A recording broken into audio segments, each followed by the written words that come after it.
Hello, my name is Joash, and this is my Majora's Mask 3D All Masks World Record run.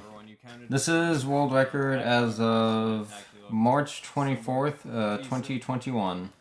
So I'm mostly doing post-commentary for this run for GDQ submission. However, I do think it would be good to also just do this in general. This will give you guys a good way of seeing this run like explained and kind of run through and to kind of just go over all the things in the run because there's a lot going on in this run. Um, so this will also just be good as an information source, for lack of a better term, I guess. But a little bit of just a synopsis of this run. Basically, the goal of this run is to get every single mask. That is, every single mask that you use in your inventory.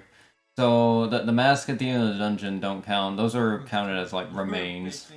So there are 24 masks in the game. You get 23 of them. And when you get 23 of them and then do all the trials on the moon, then you get the 24th one, which is the Fierce Deity mask.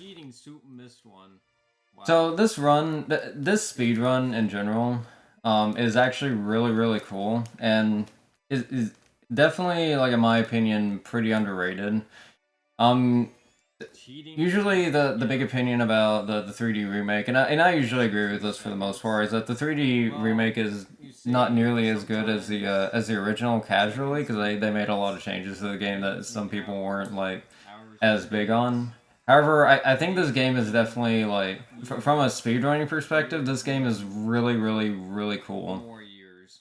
Now, if you've watched a lot of Majora's Mask runs on the 64 version, there's actually a lot of things about that run that are not in this run. In fact, this run is a completely different run from the 64 runs. Completely different tricks. A lot of things were patched in the from the 64 version. However, there's a lot of 3D exclusive stuff as well that make this game like really special and stuff like that. Also, for those that also do watch Majora's Mask and maybe Ocarina of Time runs as well, you might know about the trick known as SRM, or Stale Reference Manipulation. For those that don't know about that trick, so basically in the original games, there's this trick known as Stale Reference Manipulation, or SRM for short. Basically, what that trick does is it allows you to write to values in memory and to manipulate stuff like in the code to do certain things like give you a bunch of items, warp to different places, change a lot of things about the game itself, like so on and so forth, which is a huge thing in the originals, and it is in this game too. However, the way you set it up is you do certain things to like line up the memory of the game in a certain way so that it points to the thing you want to manipulate. But in this game, the 3D remake, manipulating SRM and it is a lot more complicated because of just how it's made. However, as of a couple of months ago, or is it a couple of months ago? As of recently, at least, um, a new we were actually able to get Moonwarp for this game as well. The original has had Moonwarp for a little over a year now because of SRM. But now this game has Moonwarp with its own SRM setup. It took a while to find the SRM setup for Moonwarp, but it's finally been found, and now Moonwarp is both in the original and in this game. So Moonwarp for this game is still fairly new. And it's the only thing we can use with SRM at the moment. There will probably be like other uses in the future, but since it's a lot more complicated to find setups for SRM in this version because of one that I've been saying, the complicated nature of manipulating the memory, and two, the fact that there aren't nearly as many good tools for finding setups. Because of that, we only have Moonwarp at the moment, which is fine. Even with just Moonwarp itself, it's actually broken this game a whole lot more. Because now we don't have to beat all the dungeons to get to the end. So 80% in this game just goes straight to the moon after first cycle, after you do all the stuff when you're stuck as Deku. and it just goes straight to the moon. This category, the thing that's really good about this category now with Moon Warp, this category actually got better with Moon Warp, in my opinion at least. Because this category is kind of a balance between like a ton of sequence breaks, yet having a ton of content and still being able to show off a lot of the game. So we'll be able to see a lot of the side quests of this game and still be able to like be sequence breaking around here and there. But we also get to skip all the dungeons because we get to do Moon Warp at the end. Once we have every mask that we need. Okie dokie. Now on to the run. So it's definitely a really, so in terms of just content and how much stuff is in the game, this category provides a lot. This is definitely what I would say is my favorite category in the on the game at the moment. Okay. Well, because there's just such a nice balance between all these things. How am I just now? So to start off with the game, we're in what's known as first cycle right now, where we start off as Deku, and we can't turn into Human Link at the moment. So for the beginning of the game, we have to go through all the introductory stuff to get the ocarina and be able to have the ability to go back to the dawn of the first day, and to also be able to switch between like Human Link and the other mask transformations. Also, we get these Deku Nuts. They're actually really important for later. Now, if you've seen runs of the original version, there are actually a lot of differences even in first cycle in this game in comparison. Like I would say there's actually a major trick in first cycle that's actually like not possible in 64. That is actually used in this game. But we'll get to that when we get to that. But I'd like to have the more cozy feel because if I just have the also in a GDQ run, there will probably be a good number of places, at least in this beginning part, that would be good for donation readings and the sort. So we actually can't skip this cutscene, unlike the original version. We can't skip this cutscene because it requires you to pause buffer to do this. And the cutscene starts within 2 frames, and this game runs at 30 frames per second. By the way, but the cutscene requires 2 frames to start, and by pause buffering, you keep delaying that when you're pause buffering like frame by frame. But in this game, we can't pause buffer the same way we can, because the only way we can pause at the moment is with the touchscreen, and the touchscreen has a 2-frame delay on it. So it's can't really skip this cutscene in this version because of that. But that's okay. Cutscene goes by pretty quickly anyways, because all the text in this game goes by a lot quicker than it does in the original. Also, I'm playing this on English. The language actually doesn't matter at all. Because the text goes really fast in this game, the language doesn't matter like whatsoever. Because of that, it's just all the same speed anyways. It used to be that Japanese was the fastest, but only by like 5 or 6 seconds, I think it was, compared to English. And then French was only like a second slower than Japanese. So even then, like, not even a big difference. And it was only because of one text box during one of the Giants cutscenes, like after you beat some of the dungeons, because the text would go by character, and so languages with shorter characters for that specific text box would have an advantage. But because of Moon Warp, now we actually skip those text boxes, so it actually doesn't matter what language we play on here. So we go to Grandma here to skip to the to day 3 because we want to get to the to midnight of the last day as quick as possible, because that'll allow us to get to the end of a first cycle. Now, while we are trying to get to that time as fast as possible, we're actually going to be doing a ton of things in between that time. Also, you might have noticed before, I missed this before, but I missed saying about this before, but we actually talked to Anju, the innkeeper, and the Gorman brother there. That was to start their side quest and go ahead and put it in the bomber's notebook. Now we don't have the bomber's notebook, so it didn't actually come up. But if we go ahead and already talk to them, they'll already be in the bomber's notebook.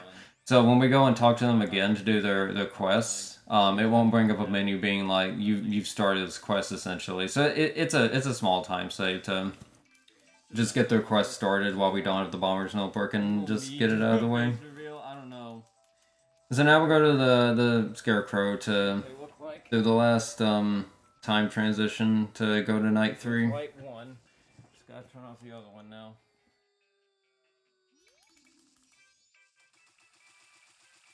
The villain under the mask. And so there's gonna be so like I said before, there's gonna be a few things that we want to fit in here. You never know who he is. So first things first, we need magic to be able to finish first cycle because we have to hit Majora with a bubble, and the bubble requires magic. Also, we use magic a lot more later on in the run as well. So we go ahead and get this fairy. World record in every game. Like, my goodness.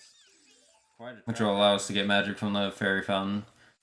Then we'll go into the inn here, and we wanna go get the silver rupee up here in this room. And this room was locked prior, but it's unlocked on the third night. Insane. We get this silver rupee here.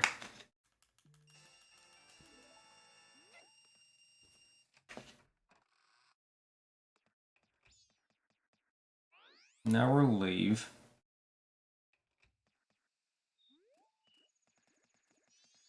Oh, also you see here, you can target in such a way to where you can actually make Link face a different direction than forward while targeting. Just a small thing that you can do if you like double tap target and time that right. Also in the 3DS version, you can activate owl statues without hitting them with your sword. So in terms of doing this in a marathon setting, the way the owl statues work in 3D is actually really nice because unlike in the original, also we talked to the bomber lady here for the same reason we talked to the innkeeper and the Gorman brother. We also buy a bomb bag for a trick coming up here in just a bit. What was I saying before? Oh yeah, the owl statues. So the owl statues are going to be would be really nice in a marathon setting because they actually can save and you can reload the save like right where you saved. Unlike in the original where you can only make temporary saves at owl statues and hard saves from Song of Time. So like right here in a marathon run, I'd probably do a safety save here for this trick coming up here. Because we actually need to get to a certain place before midnight. And so another thing to note is that in the original you can run backwards to get past the guard at East Clocktown to escape Clocktown as Deku. However, you can't do that in the 3D remake. But there is actually a special way that we can do it, and it's with a 3D exclusive trick, which is coming up here in just a second. And the reason I got Deku Nuts earlier on is for some reason getting Deku Nuts makes this possible. I think it's because you have to have like another item in your inventory for it to work. But the reason I got the bomb bag, oh, and also, right, yeah, I also dumped the rest of my rupees in the bank as well, which we'll get that later. Anyways, onto the things we're about to do. So I got the bomb bag. Now, of course, Deku can't use bombs. Only Human Link can. However, we can do a little trick here to where when we get into the flower, we can equip the bombs onto a button, and it'll actually be lit up as if we could use it. And you can actually use the bomb a frame before you land on the ground. So we're actually going to use that to our advantage here. We're going to be able to pull the bomb out by landing on the fence.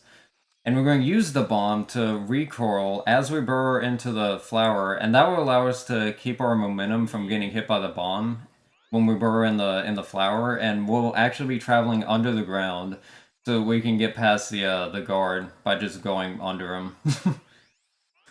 So that's how we escape Clocktown as Deku in the 3DS version. It's a little bit more complicated, but it's a whole lot. It's definitely flashier, I suppose.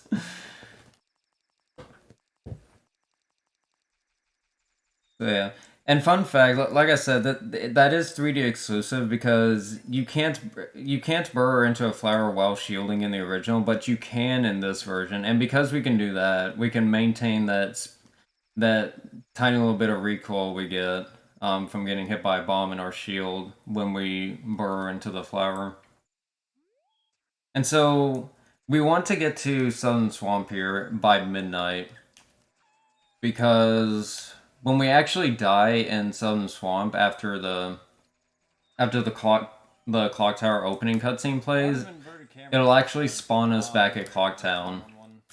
So as long as you die in the same spot as you watch that cutscene, then you'll go back to Clocktown when you respawn. Here we activate this owl statue, and the main reason we come here is to learn Song of Soaring, because in the 3D remake they actually moved it down here at the beginning of Southern Swamp, which is kind of convenient for us. So we'll be able to use Song of Soaring like right off the bat once we finish first cycle. Yay, I can play songs. Now hopefully I don't hit L too quick. I think I might just be trying to go too fast with the pattern for Song of Time. I'm just hitting buttons prematurely. Okay, so I already explained the thing about death. So this is where we actually go to lower all of our health to get ready to die after watching the clock tower opening cutscene that happens at midnight. This is a very useful Deku Baba. Let's not die this time. Jeez. And yeah, since we watch the cutscene and then come back, it'll respawn the area, so it'll also respawn the Deku Baba. I killed the Deku Baba so we can just stand in place for when he actually spawns, so we can get hit immediately. So we watch this cutscene, it sets our spawn point. And like I said before, as long as we die in the same area that we watch this cutscene, it'll spawn us all the way back to Clocktown. So not only do we have a way to escape Clocktown, but we have a very convenient way of getting immediately back there once the cutscene plays. You can kill me now. Really, really convenient and really nice. So it puts us right there, and we can... And now that we've taken care of everything we need to take care of in first cycle, we can go ahead and finish it and be on our way. And so also I can do a weird backflip there to actually grab onto the ledge and skip the whole bomber's quest and getting the Moon's Tear and all that. Wait, why was that not so great? Yeah, that's been around Majora's Mask in general for a very, very long time, which is very convenient. Probably, for sure. That's part of the reason. And an extra home buffer, I think, but still.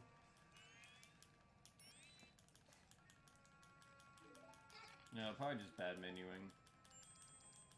Text matching, whatever.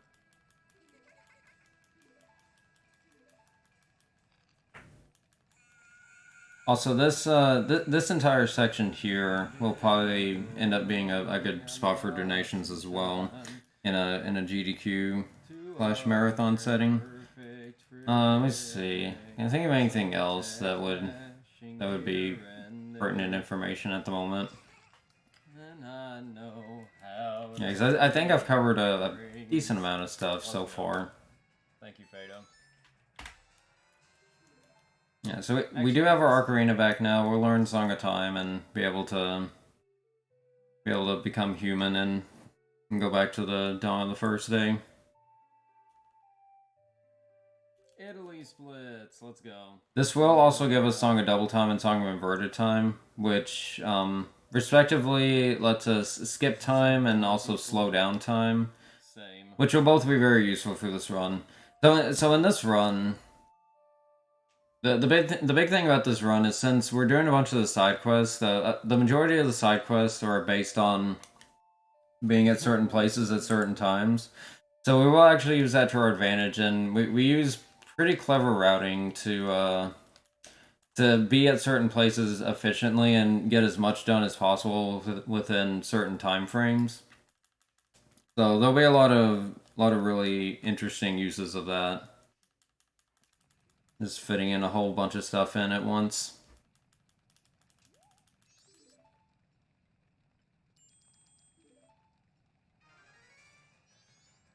So fun fact: if Tattle there is not green, then that means I'm pretty sure that means that you activate the ocarina the fastest you can out of that cutscene.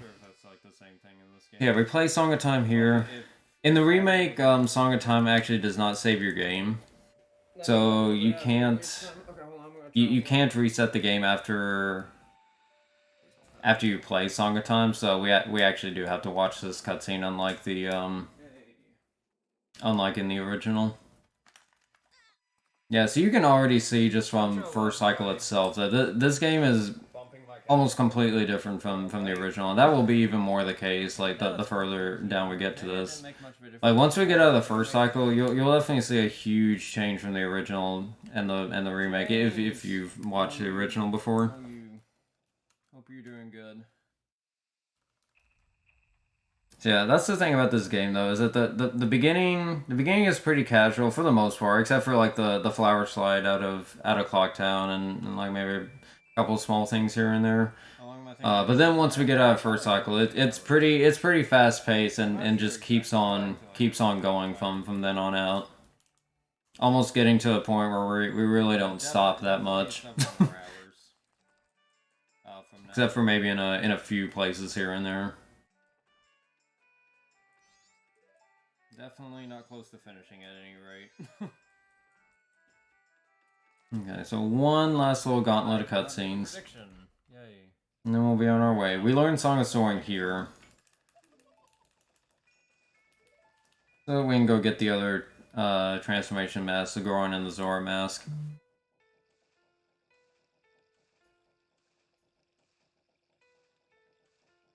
Really, all three transformation masks are going to be like super useful in this run, especially the Goron mask.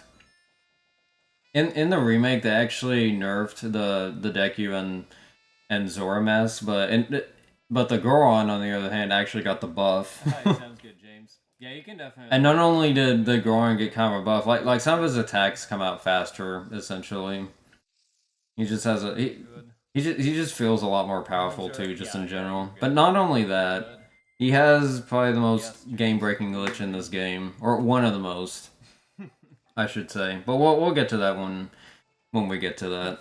Oh boy.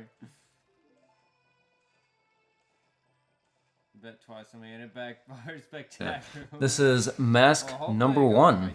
Ho ho ho.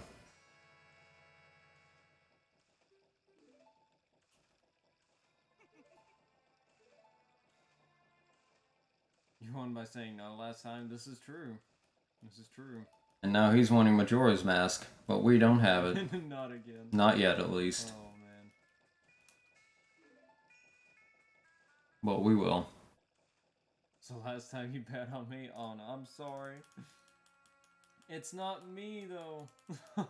Yeah, so even though this text is automatic, I still actually have to be mashing A and B because it actually still makes it go by faster. There are some like weird things in this game to where like mashing B just randomly makes things go a little bit faster. Like for the dawn of the first, like the dawn of the first day thing, for example, that comes up, like that text, that goes by faster by mashing B. That's not the case in the original. And also climbing ladders climbing like ladders or climbable things, whatever you want to call it. That all goes by faster by mashing B as well. Why? I don't know, but but there you go.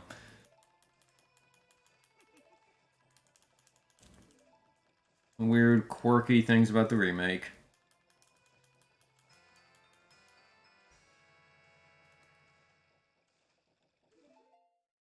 And also in the remake, we get the Bomber's Notebook just right off the bat.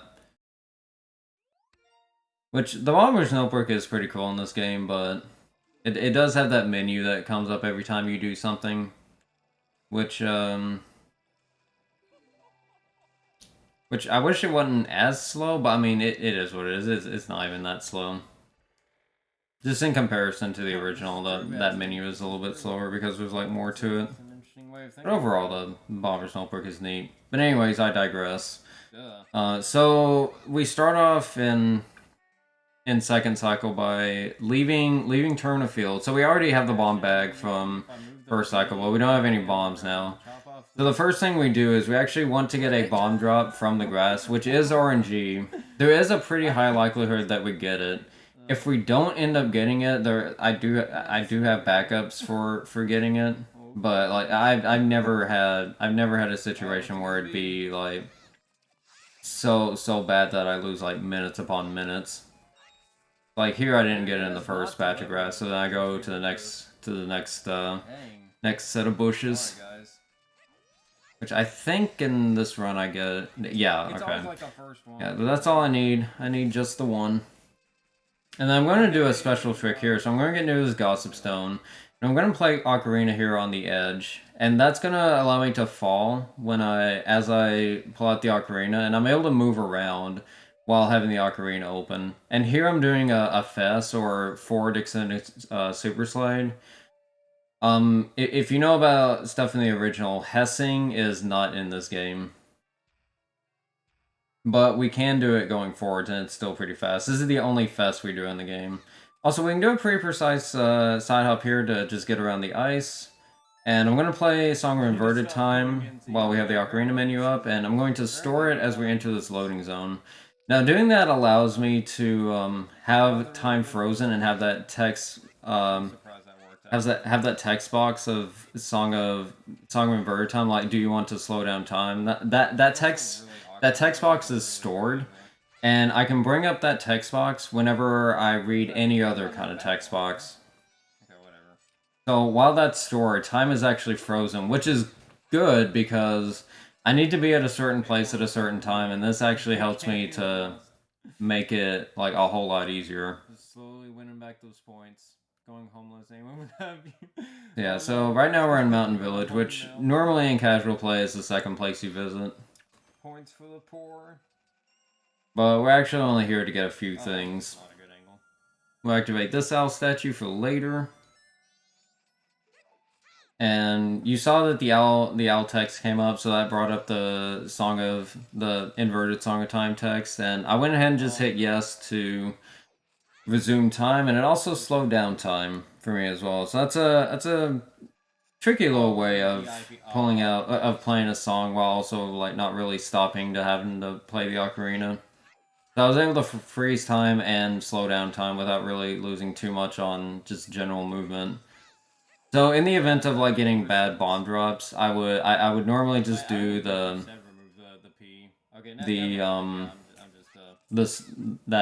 inverted Song of Time storage and just store it into the Clock Town loading zone and then get bomb drops while time is frozen. Which would not put me behind on in-game time at all. And so here I can do a bomb boost. If you get hit by a bomb on the edge, it'll propel you a pretty good distance. And we'll land on these invisible platforms and head on in here. I'll go ahead and blow up this rock over here to get these rupees. And bomb drops are just plentiful here, so we go ahead and fill up on bomb drops for the rest of the run. And really, we don't get bomb drops anymore for the rest of the run. Like, we still use bombs in some parts of the run, but not nearly that much.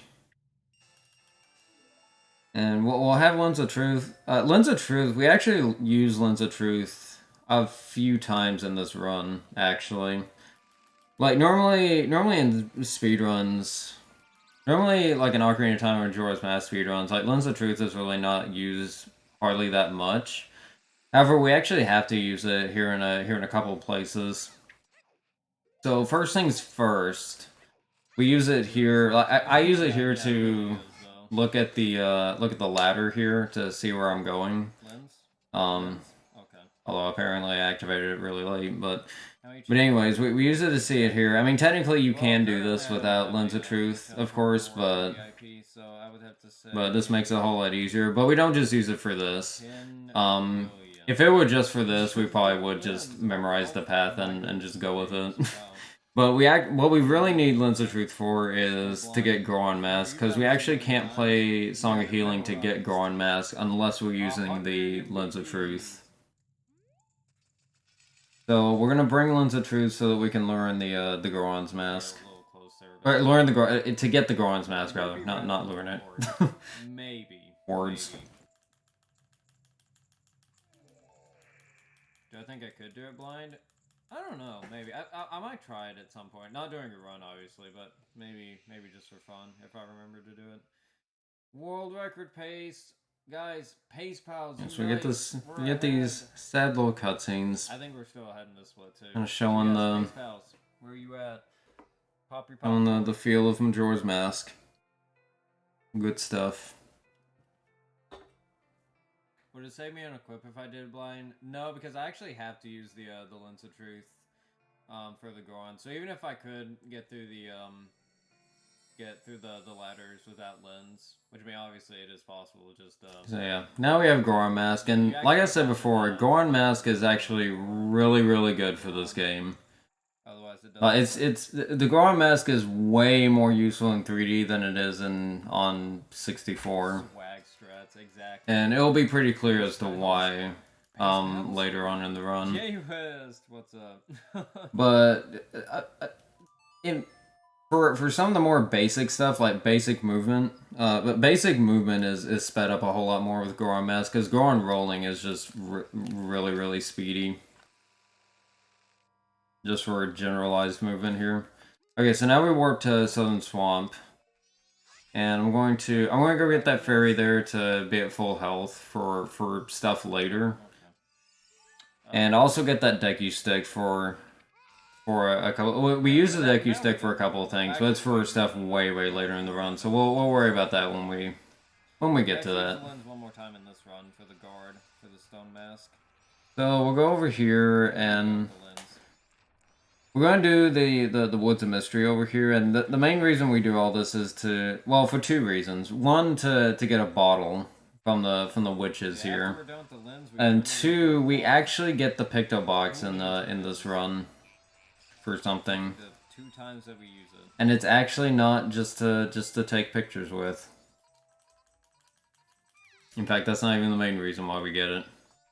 Okay, so you have to talk to her to be able to go back and actually talk to the other sister for her to give you the potion.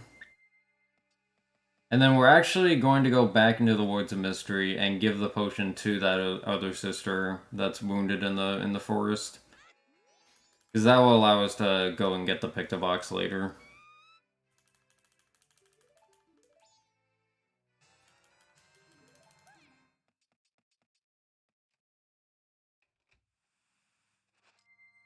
So yeah, as you can see, Goron is already like very useful for just zooming here and there with Goron rolling. It's just super fast just for very basic movement.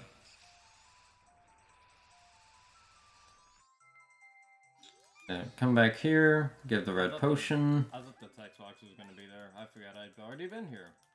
And we're actually dropping it off now. Hooray! And we'll actually come back to the swamp later. When we come back to do more stuff in the swamp later, we'll come and get the Picto Box. We don't need the Picto Box now, but we will definitely need it later. I'm getting that perfectly, but then so we're gonna warp out here and go back to Clock Town. Now from here, we're going to we're actually gonna make our way to Great Bay. To the Great Bay, which is the third area in the game.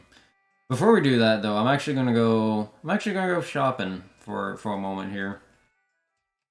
Now we have this shiny new bottle. We're gonna go get more red potion. Dude. Which, of course, that is assuming that I don't I don't like go through too many text boxes over there, but anyways, I digress. So we got this potion. This potion is for getting stone mask later. Spoilers. Ooh. So if you remember the flower slide that we did to escape Clocktown during first cycle, we're gonna do it again here. Which it's a little bit easier in this case now that we can pull out bombs at will with human. But it's the same concept here as it is with first cycle. You shield the bomb, and store the bomb recoil as you burrow into the flower and just keep that momentum. And you're able to just go under everything and make our way into Great Bay.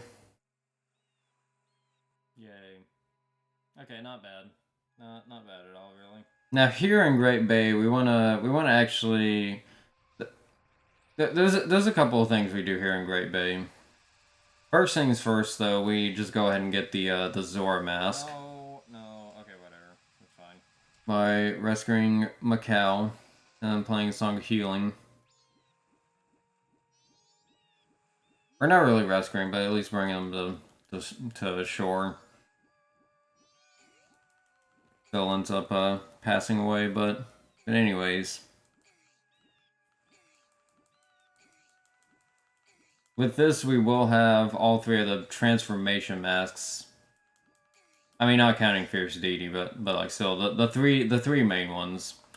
We'll have we get these pretty early on, because all three of them are really useful for just a ton of stuff.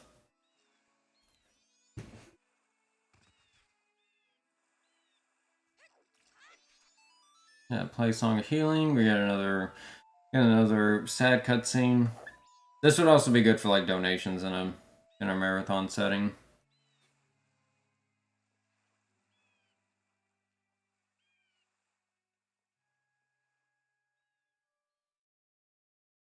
This is also where some runners of the original play the piano.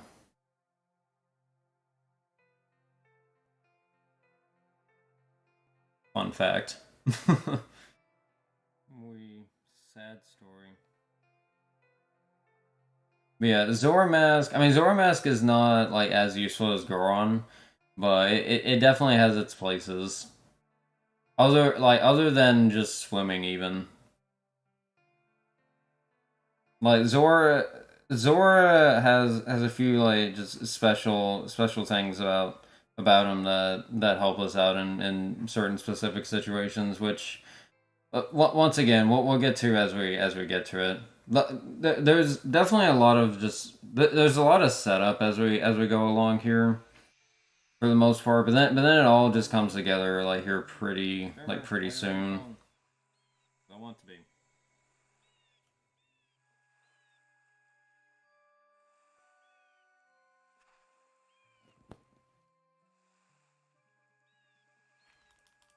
Even then, I think the setup is the setting up of everything is still pretty neat. For the Zora. Okie dokie. I was paying my respects, okay? So we're not quite. So like I said, we're not quite done with Great Bay yet. We have one more place to go, and we actually want to go all the way to Pirate's Fortress, because in the remake, so in the original game, the Stone Mask is in Iconic Canyon, on the path to that place, which is the fourth place you go to.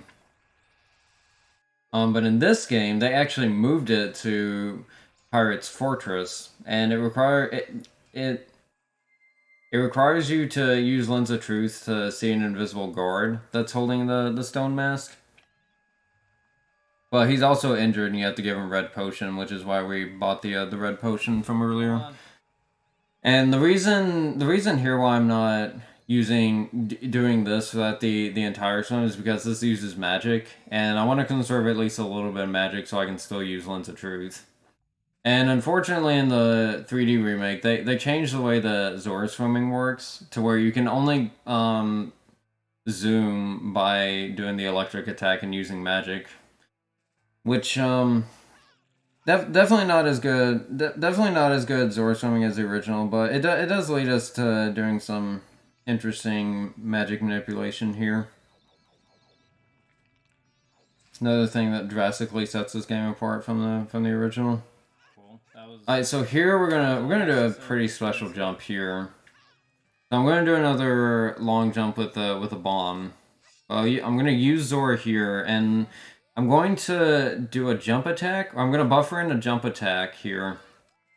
So I'll jump attack while also putting on the Goron mask. And when you try to put on masks while in the air, it won't put on the mask until you actually hit the ground.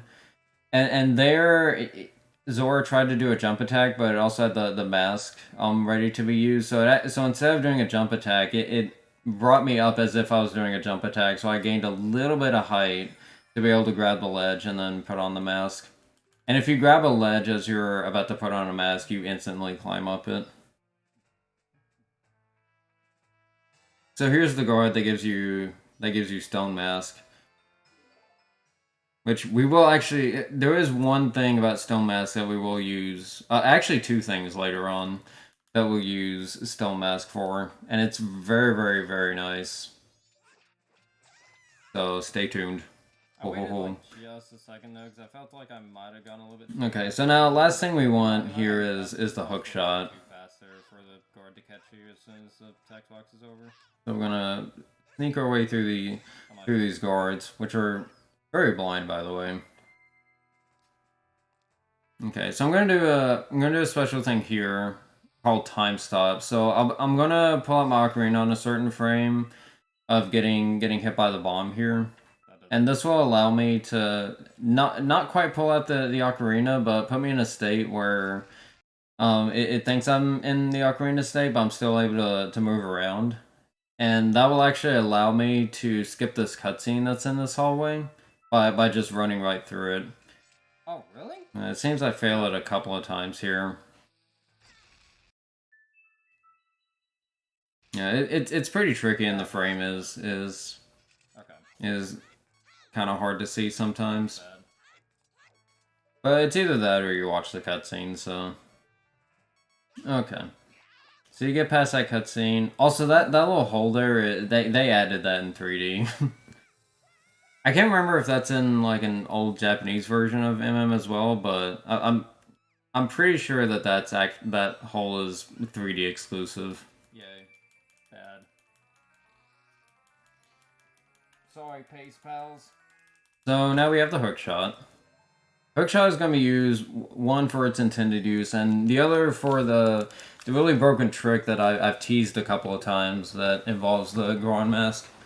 In fact, it's going to involve the Goron mask, the Picto Box, and the hook shot. Yeah, or any first-person item in general. Really. And speaking of, we're about to have all three of those items. So I'm gonna do a thing here to where I'm gonna be at the door when I get the Picto Box. And this will actually allow me to skip riding the boat, because otherwise, like, after you get the Picto Box, it wants you to ride the boat. But if I stay by the door, I'm able to exit before it actually starts the boat ride. So, this is the big trick. So we use Picto Box, and we can swap an unusable item with a usable item, and it makes the unusable item usable, and results in that. So basically what that was a Goron missile. Whenever Goron is able to use hookshot or any kind of first-person item, then when he has it in his hands, you can... And when you pound as Goron, like jump up in the air and just slam into the ground like that, then you gain just a ton of speed and just get accelerated forward. So being able to use the Picto Box, and while we're in Picto Box mode, swap an unusable item with the usable item. You swap those two, makes the unusable item usable. So it keeps the usefulness of what's on each button, so it doesn't actually change them. And so that allows us to use Hookshot as Goron, which allows us to do that Goron missile. Or that thing called Goron missile, rather. And Goron missile is very, very useful because it allows us to launch pretty much anywhere now that we have the combination of those three items. Oh no. And it definitely results in a lot of sequence breaks and just general forms of really quick movement. It's really flashy and really versatile. When we're on slopes, we can use it to gain height as well. Okay, so right now we're in Spider House, and the reason we're in Spider House is to get the Mask of Truth, because that's a reward for this place, which is another mask that we need. So, Call me again when you're on. and there's some pretty cool movement in here too. I like the movement a lot in the Spider House. Just kind of running around getting the spiders really quickly. Oh, also, while I was explaining Goron Missile, there was something that happened at that first little dirt patch. You might have noticed that my Lens of Truth got replaced by a bottle. So you can hold a position called ESS, which stands for Extended Super Slide Position. It basically in the Zelda speedrunning community, it's a term that's used for describing your control stick being just holding your control stick like slightly in any direction and not all the way. So if I hold ESS, the ESS position, and hit bottle and then the Lens of Truth, then whatever is in that bottle will actually instead replace the Lens of Truth. So we can actually dupe bottles and get extra ones. So now I have a bottle over my Lens of Truth, because now we don't need the Lens of Truth, or our uses for the Lens of Truth are done. So we just replace it with an extra bottle, so we can have extra bugs. Okay, so we get a few here. They're actually a little bit easier to see here on the remake, given how the texture looks, which is kind of nice. Also, a big advantage in this game over the original is the fact that this game has gyro, which I like using gyro, so it's pretty cool. Makes aiming a lot faster and a bit easier to do.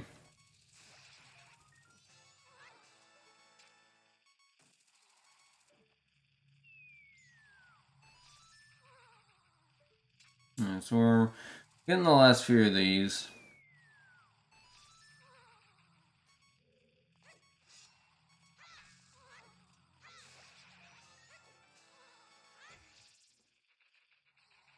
All hidden in these random little spots.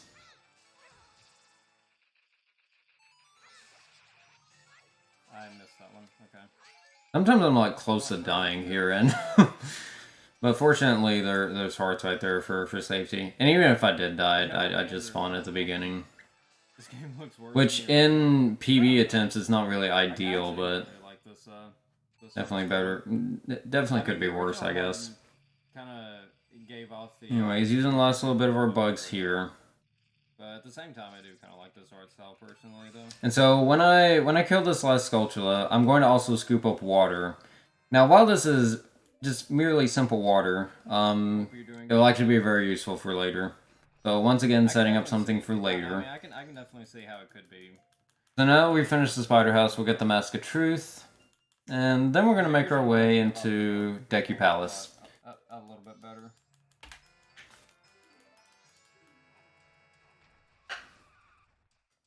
So, like I mentioned before, this game does have Moonwarp now, which means we are able to skip all of the dungeons, because we don't need all the dungeons to go to the moon, which is the final area now. However, for this category, we will have to beat at least Woodfall, because at the end of Woodfall is the quest to get the Mask of Sense. So we will beat at least one dungeon and enter a second one, but that's actually it as far as dungeons go. In fact, what we do in the second dungeon we go into is actually really interesting. No, dude. Okay, so we can sneak by the guards here. Sometimes they just stare at the wall and don't turn around. Sometimes they instantly turn around. Just gotta make your way around them. We can do a backflip onto this door, and then another backflip onto that platform, and pretty much skip the entirety of going through all of Deku Palace, and just skip straight to the end. Really fast paced and easy, just like that. So now we pull out our ocarina for the monkey. He'll teach us the song to be able to get into Woodfall. So that's the main reason why we're here at this moment.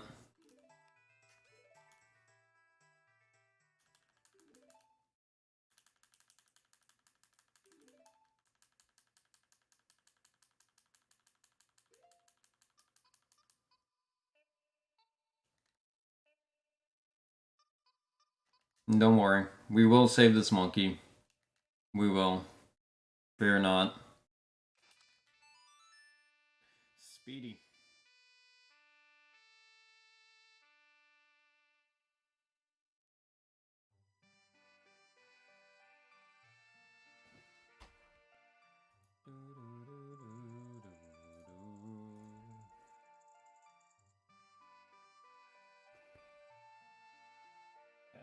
Not the best, but I may be saving time here. Barely.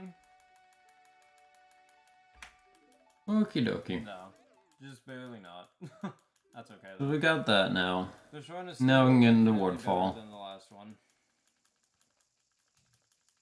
That got to this point. Oh no, Ozio, that one was close though. That one was close. And so from here, we are gonna go straight to Woodfall and go beat the temple, but we're gonna get there in a pretty interesting way. So we're actually gonna work back to Clocktown, and we're actually gonna make our way to the fairy fountain. And if you're not familiar with Majora's Mask runs in general, you might be wondering, well, why the fairy town? What does that have to do with anything? Fairy Moments just doesn't like us. Or fairy fountain, rather. So all the fairy fountains are actually linked together. They're like next to each other one by one. So we actually use Goron Mistling here to go to the other fairy fountains. So I just jumped to the Woodfall fairy fountain. If I were to like keep going, I'd go to like the Snowfall one, the Great Bay one, the Icona one, like so on and so forth. But that allows us to go to the Woodfall fairy fountain and bring us straight here. Very nice. So you could already see even in that set of events just how powerful Goron Mistling is and just how much it impacts this game. So we play the song that we just learned, and now we can go in the dungeon. And to even further emphasize my point on Goron Mistling, just get ready. just be ready.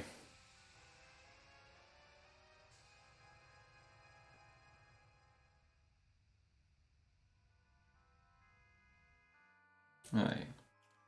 So swap to Goron Mask because of course, you know, why not? In we go. Always like the little like really quick running he does when going into loading zones after a Goron missile.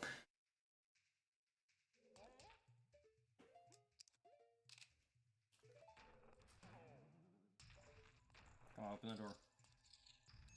Continuing to get immense use out of our Goron Mistling.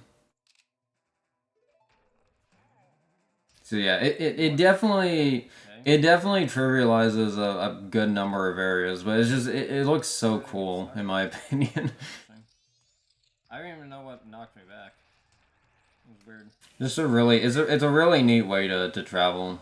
Like not only it's so crazy how broken Goron is just in general. Like not even with just basic movement, but also just with everything really. Like Goron is so useful in the remake.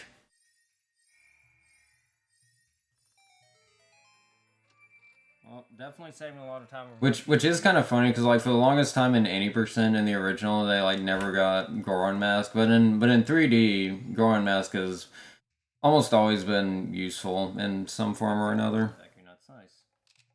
Alright, so I mentioned earlier if you hit inclines, you can gain height with Goron missiles. So we actually do that off of the flower and head straight into the boss loading zone. The loading zone for the boss rooms stay active, like no matter what, as long as you're in the dungeon. You don't have to open the door to get into them. So now we're gonna fight Adawa. Now all the bosses in all the bosses in the remake are completely redone. So some better than others. Debatably, the bosses are not remade very well in the remake, but I mean that's a subject for another day. Obviously, that's the casual stuff. But it does affect the speedrun in ways because we have to use completely different strats for all of these bosses in comparison to the original game, since the bosses are all completely different. Yeah, so like here, Adawa goes by 3 phases. You have to stun him and then hit his eye and then rinse and repeat. No, maybe not. They do the That's whole close to they do the whole eye gimmick Not here. bad, not bad. I will take it. Yeah, this is our one dungeon that we beat in this category. There we go. Oh my goodness, Streamer was bamboozling us. He was on record pace the whole time. So in this cutscene, we are gonna learn Oath to Order. We don't need it anymore, but we are gonna learn it since we do watch this. Only lost 14 seconds to my golds overall. So not bad, not bad at all.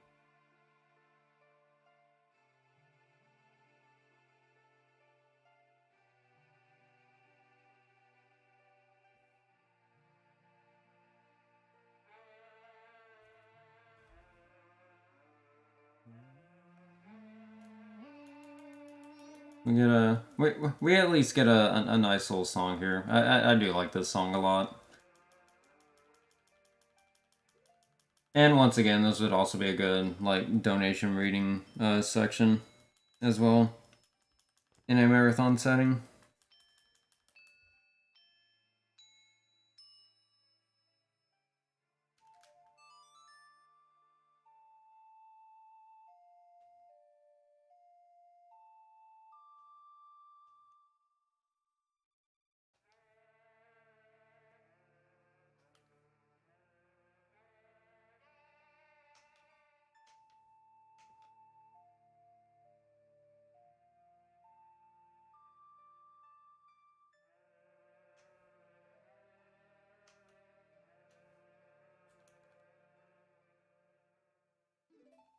Yay! Now let's never use it.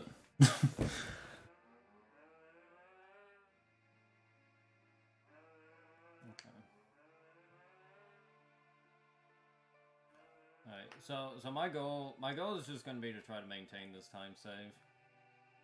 Here is an example of like the text going character by character. Here it doesn't really make much of a difference anyways in each language. But in some of the later Giants cutscenes, there are a lot longer text, and that it would make a difference in language. But here, since we're gonna be skipping them, they won't make that much of a difference. It might be a little. It might be a little bit tight, but we'll see. Not anymore.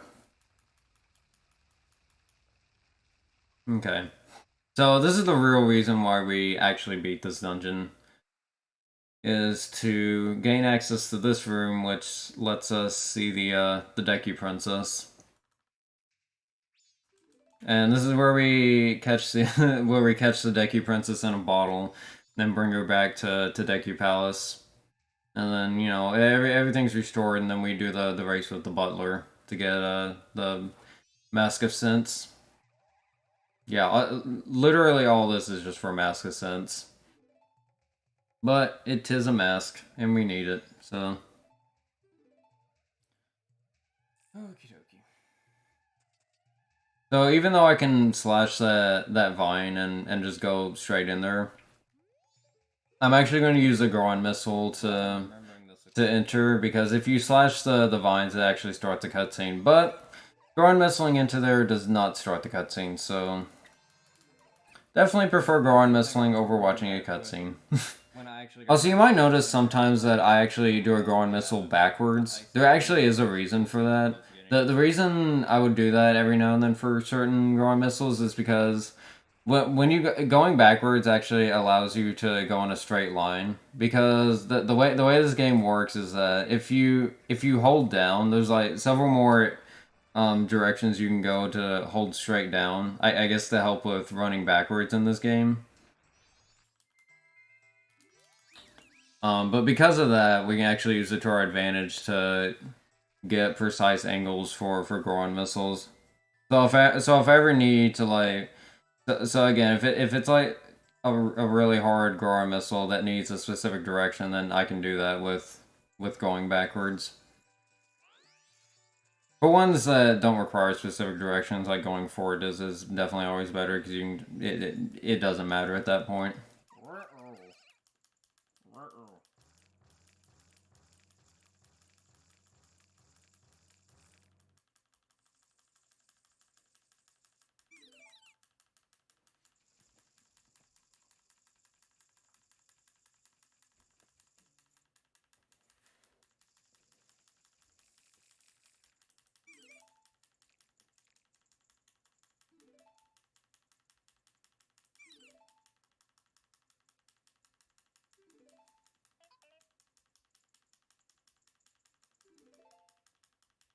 Okie dokie. Now that we've taken care of this, we can go do the butler race now. The butler race is actually pretty interesting as well. We do it pretty quickly. As per usual, of course, because I mean, this is a speed run after all. We like doing things quick, don't we?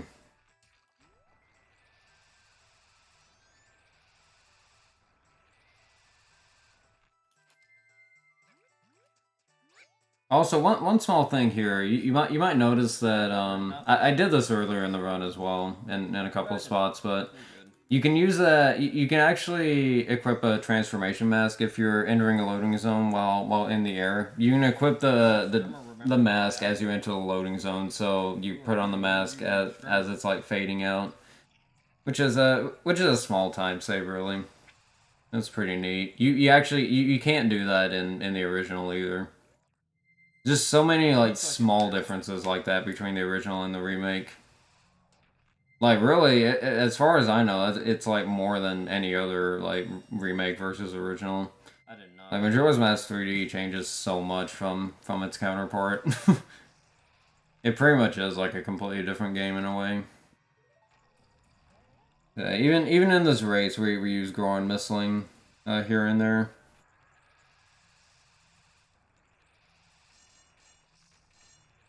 In the original, they go through this room pretty quickly, but in the original it's flames, but here it's like actual thorn walls. So we can't do it like as well in this version, but that's okay. And of course here there's a gap, therefore another Goron missile. And yeah, another backwards Goron missile because I want to make sure that I actually make it to that spot specifically. Nice. That was really good. That was a really good maze, actually. One of my best. And there we go. There's the Mask of Sense. And there we go. Okay, so much earlier in the run, when we got past first cycle, I said that there were places that we needed to be on time.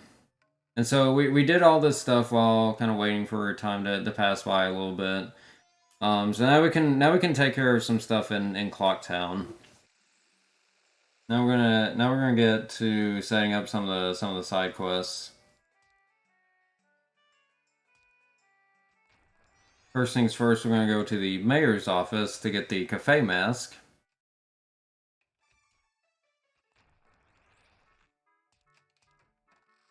Which one is a very easy mask to get, of course, and also just triggers side quests to get even more masks. So there you go. Easy mask.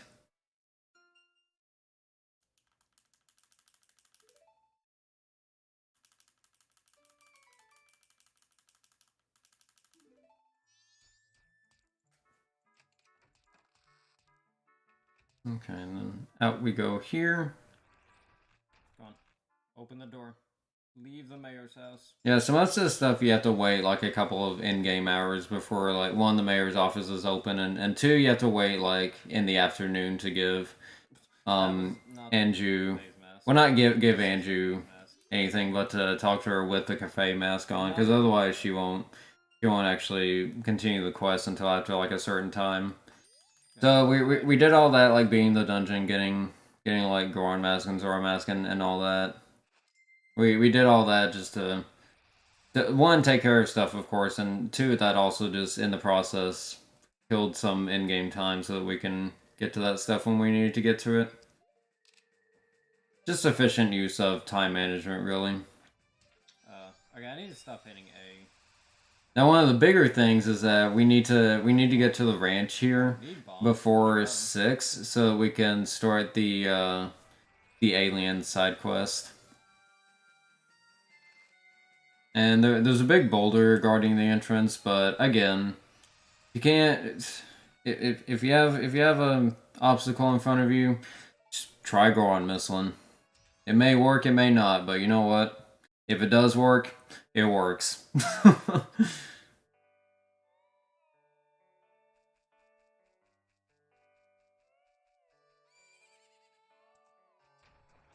Okay, so we also do a few things here as well. First we go get opponent back. We're only going to use opponent for one thing, but really that's not even like the main reason we're here. I mean, it's one of the reasons we're here. Actually, really, there really isn't like a main reason we're here. There's just a lot that we do here. Just some side quests for certain masks in general that we do and take care of. I even, like, you know when I freeze time with the ocarina trick at the beginning? So we get this rolling. The in-game time again in an earlier time than before. And we'll do we'll do an archery mini game for Vermani here in just a bit. Whenever I did this, another good example of gyro aiming in the 3D version. Always gotta love gyro aiming. Definitely nice in a game like this.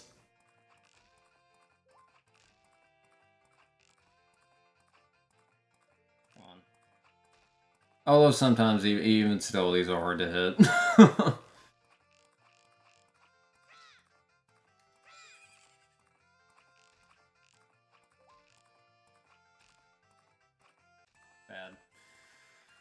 Bad.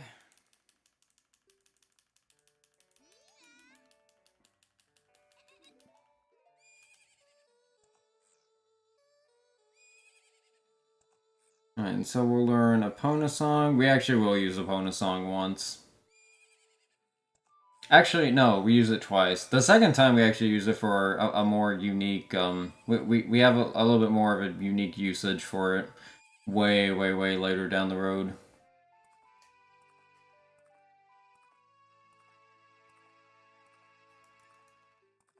But now at this point, there's no need to really wait for anything else or make it anything on time at around this time frame. So we're actually gonna use Song of Double Time to advance the day. Now in the 3D remake, they changed it up compared to the original. In the original, you could only like go to the start of night or day, but in this version, you can actually go to specific hours. So we're gonna go straight to 3 p.m. No way to comfort a and just go ahead and start the aliens.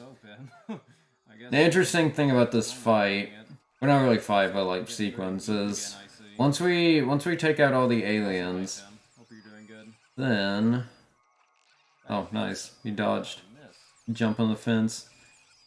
So once we beat all the aliens, we can do Song of Double Time again, go to the next hour. It brings the aliens closer to us and also just advances time in general to make this go by quicker. And so we advance to the next hour and then kill the aliens again before they get to the barn. Yeah, they take their dear sweet time to get here. So we go to 5 p.m. And from here, we don't even really need to take them out at all. They're slow enough that they're not even gonna reach in time. So I take this time. I take advantage of this time to go over here to the back and refill on arrows and magic. Tori, thanks for the good luck. How you doing? Hope you're doing good.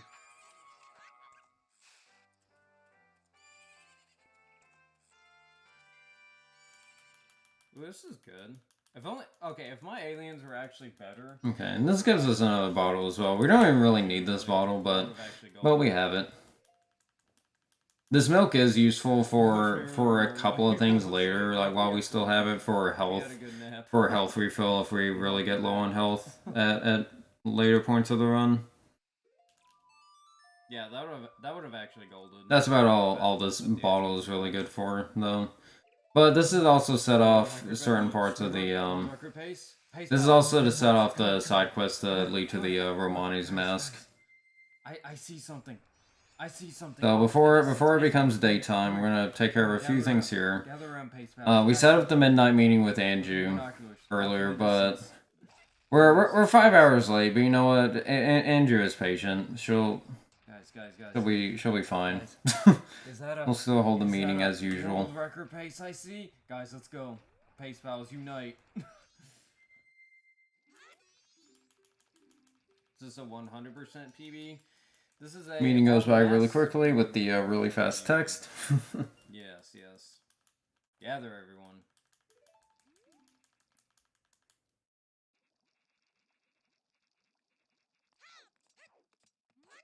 And we'll head on out here. Come on. Is this a guy who plays a kids game? Go ahead and we're gonna go ahead and deliver this letter that was given to us, because that's gonna set up the thing we're gonna do here in like a minute or so. This makes no sense. Wait, what doesn't make sense?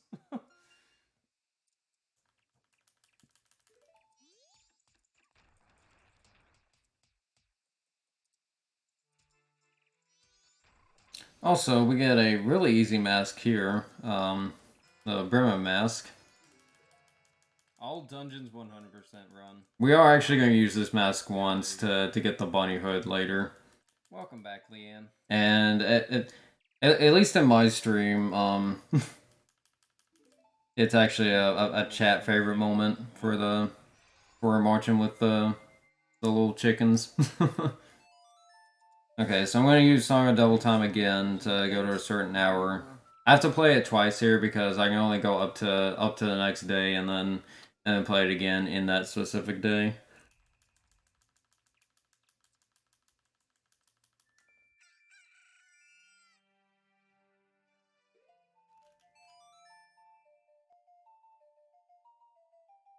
So we're gonna go all the way to 5 p.m. Mostly because there's gonna be something we need to do at 6 p.m. But this also allows us to get this while it's still daytime as well. Going to 5 p.m. just allows us to fit in a couple of things before we do the thing at 6 p.m.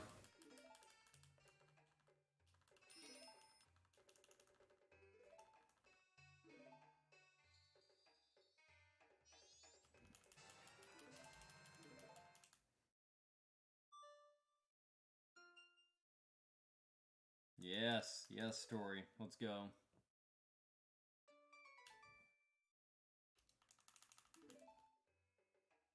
Alright, so now we've advanced the Andrew and Cafe side quest a little bit more. Because that's all.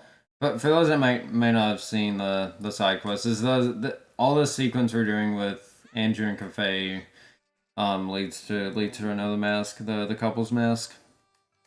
Alright, and here, speaking of more masks to get, given the name of the category. Anyways, here we're gonna get the Garo mask by racing these two. This race is pretty simple. I mean, it can be easy to fail occasionally, but only if you're really like fall really far behind. But usually, like early on, you can get pretty decently ahead of them and stay pretty consistently ahead of them. Keep up the pace with them.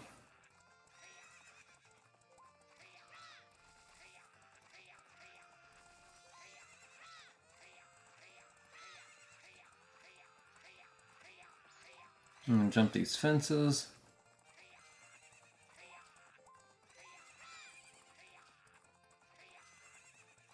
And I'm actually gonna skip these fences here. One, they hardly save any time at all. Two, they're also a little bit riskier because I've had several times where when I did try to jump the fences, they wouldn't quite jump, and so I actually lost a lot of races because of that. So not doing that. Not really worth it. If y'all want me to, I will add it after this run. Whoa! I might forget though. Hopefully I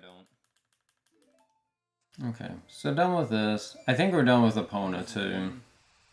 So goodbye, Epona. For now. Actually, we will see Epona again, but we're not gonna use Epona. Nice. So couple of things remaining in on Milk Road. I'm gonna use a Goron Missile to get past there, and we're gonna do a Goron Missile here as well for some pretty quick movement. Go straight to the other side of the ranch. Some nice traveling here. Yay, hydration! Let's go. One of the best parts of the run, honestly. Honestly, like can you beat this? Just marching with chickens. Like look at this. Just look at this. Yes. Like what's not to like? Yes, let's go. Through the wall.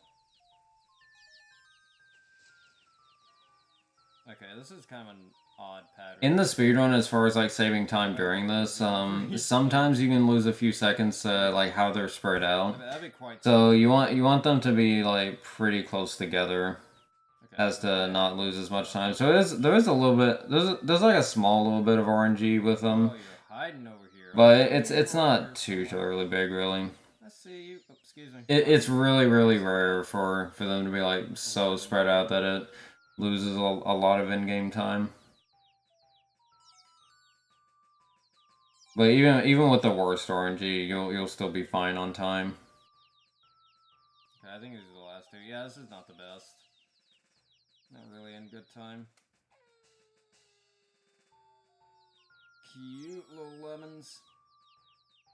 Okay, one last chicken. Come here. Come on, buddy. Come on, little lemon. Or the lemons, as we sometimes call it. Bad RNG and bad routing. No, they all grow up so quickly. Lemons.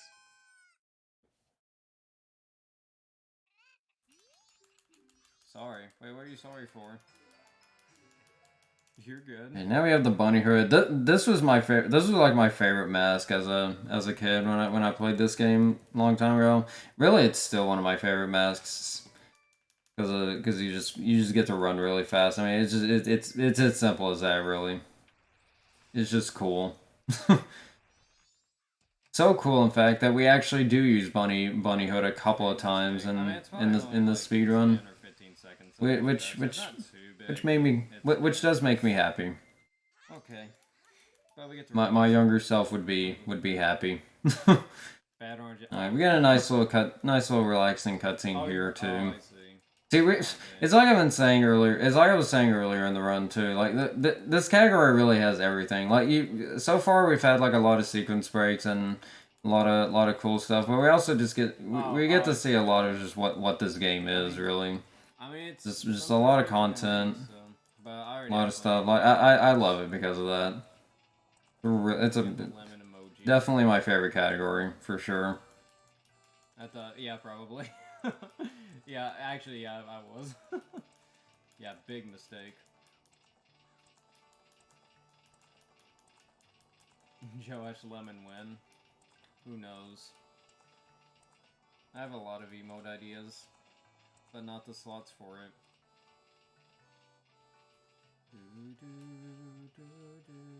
Okay, so cool thing about this cutscene actually, since the boulder's still here, that worker is still here. We're gonna pass right by him, and we're gonna take him with us. he's gonna be pushed by the wagon, and but it's still business as usual for him. So he's gonna take a good whack at the wagon. Ugh.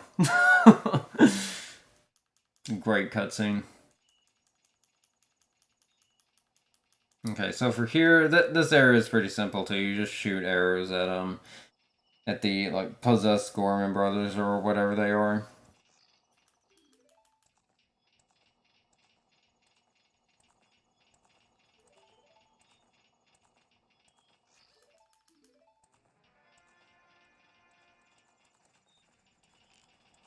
Get the walls.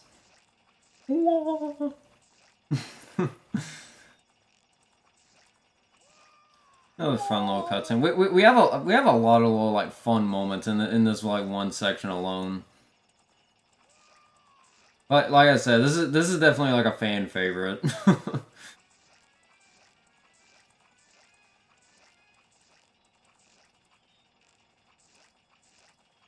this. I'm divvying out the shots equally.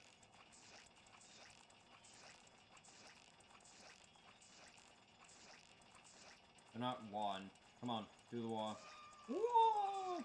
Yeah, I'm not sure if I stopped shooting arrows at them, but like it does reach a certain point where they just cannot win if you shot at them enough. I think that point is earlier on, but like it doesn't matter if you shoot arrows at them or not at that point. Yeah, I just kind of stopped there because it's really not necessary. Also, we got to stop by and see Epona again. You can like wave hi to Epona as you pass by.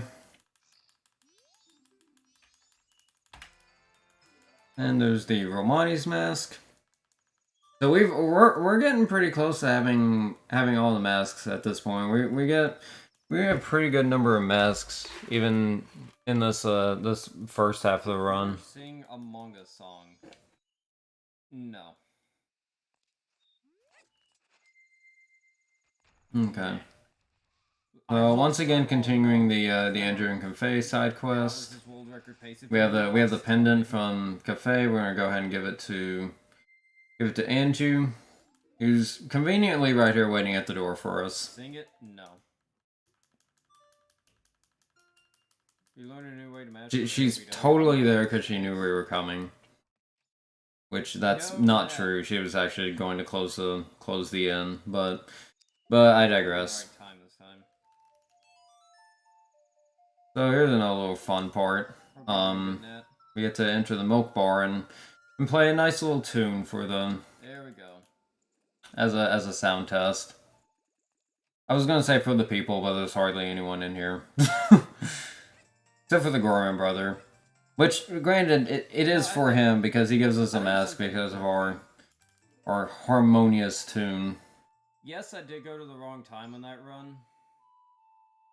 But I'm starting to wonder if I actually put on the mask. Just slowly adding parts here and there. Another nice little just section. I'm not sure though. I'm not sure. So even like the slower section of this run, like have some interesting aspects of them. Majora's Mask is just a very, very interesting game. With a lot of cool sections. Ooh, that was a speedy song. Yeah, one by one, each mask transformation does their part in providing the music. Sing it to your heart's content.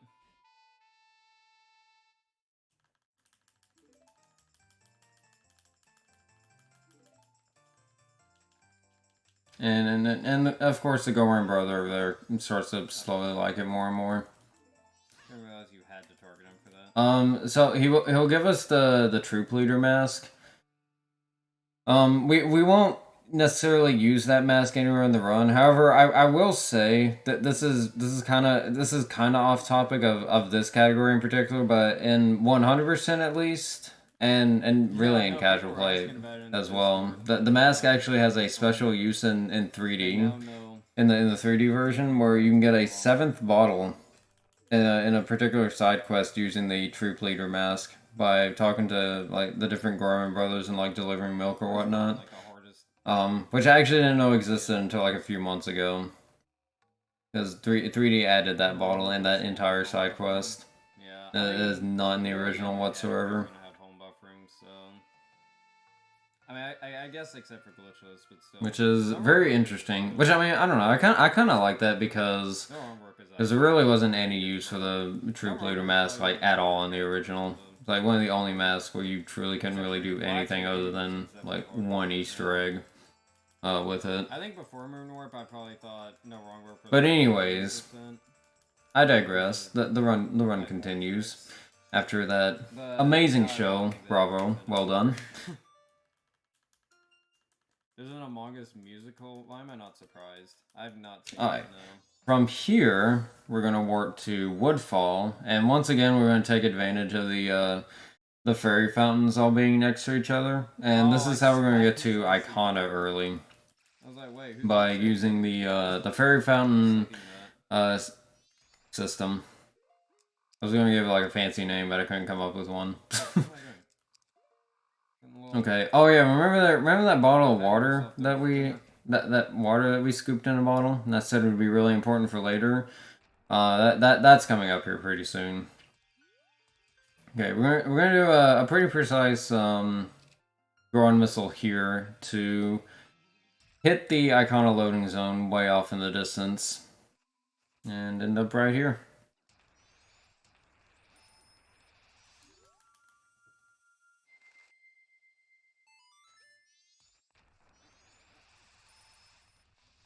Okay. And now we're gonna go in here and get the Gibdo mask. Once again, breaking into the house with Goron missiling. Somehow not breaking down the door. I mean, But no. I only have so many slots at this point. So we'll play Song of Healing for this gentleman here. Come on. Get his mask. I'd have to buy BTT V Pro to get like several more slots. One day, yeah, one day. How much are they? How much are circle pads?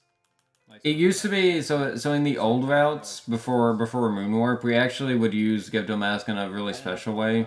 We would dupe a bottle over the Gibdo mask, and we could actually use that for warping to different places, to specific places. It would allow us to warp to the goat and Georg boss fights to complete those dungeons really quickly without even having to enter them. That's not too bad. But now it wouldn't let us warp to the moon though. But now that we can warp to the moon, like that's unnecessary, and now Gibdo mask is not really useful like directly in the run anymore, other than just collecting it, obviously.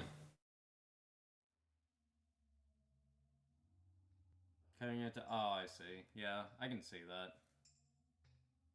Wait, are we speaking? Hold up. Are we speaking Dutch again in here? Okay.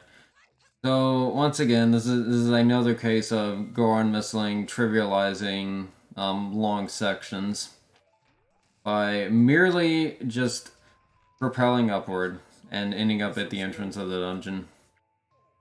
Really fast pace and just getting right to the point. Maybe could have been a little bit better, but otherwise no, it's fine. No, we speak in facts. Oh, okay. Okay. You know what? Good answer. Good answer. Okay. So this dungeon has some interesting things as well. So going back to that bottle I mentioned earlier, bottle of water. You can pour the bottle of water onto the sunblock. Oh no, only Pimentory rather. And it makes it disappear. I see. Because it shares like the same flag as the light arrows. So conveniently that works. It's really nice and very simple. Yeah. Lets us skip a good chunk of the dungeon.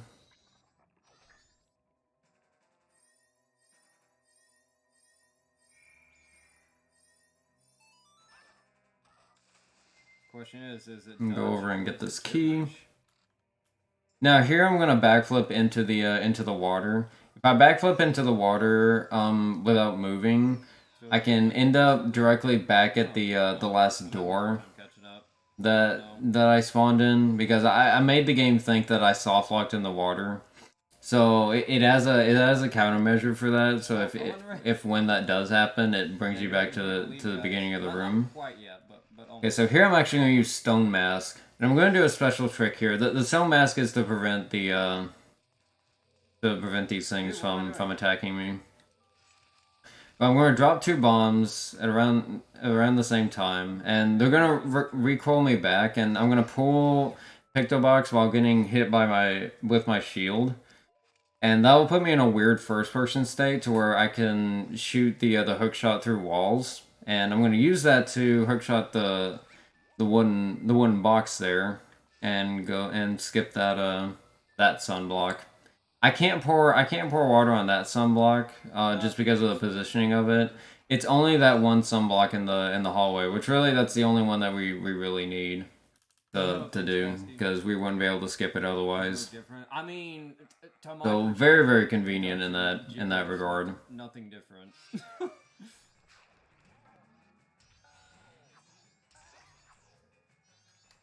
We get to fight the Scarab Masker. Pretty typical fight. Of course, we're using Goron because Goron is busted, as always. Always got to use Goron.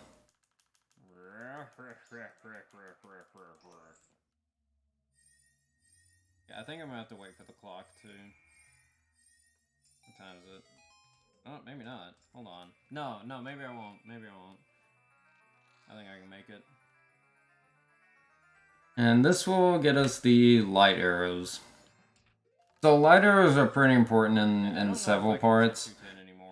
Not only for getting through this dungeon to what we need to get, but also in a couple places later.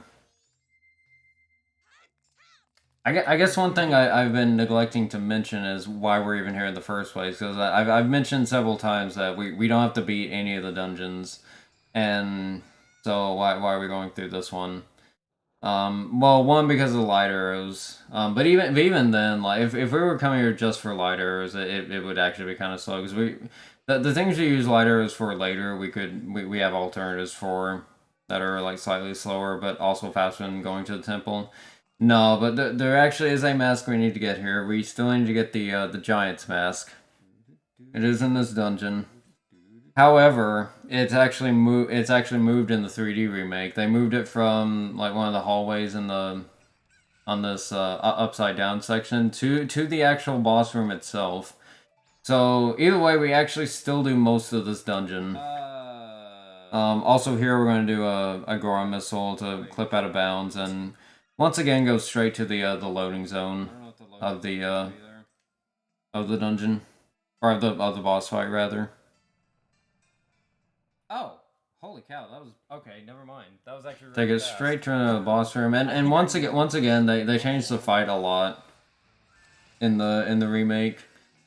So this fight is completely different from the original. Wait, what? I have no idea. I have no idea. But there is going to be a very interesting thing about this fight. As we progress through it.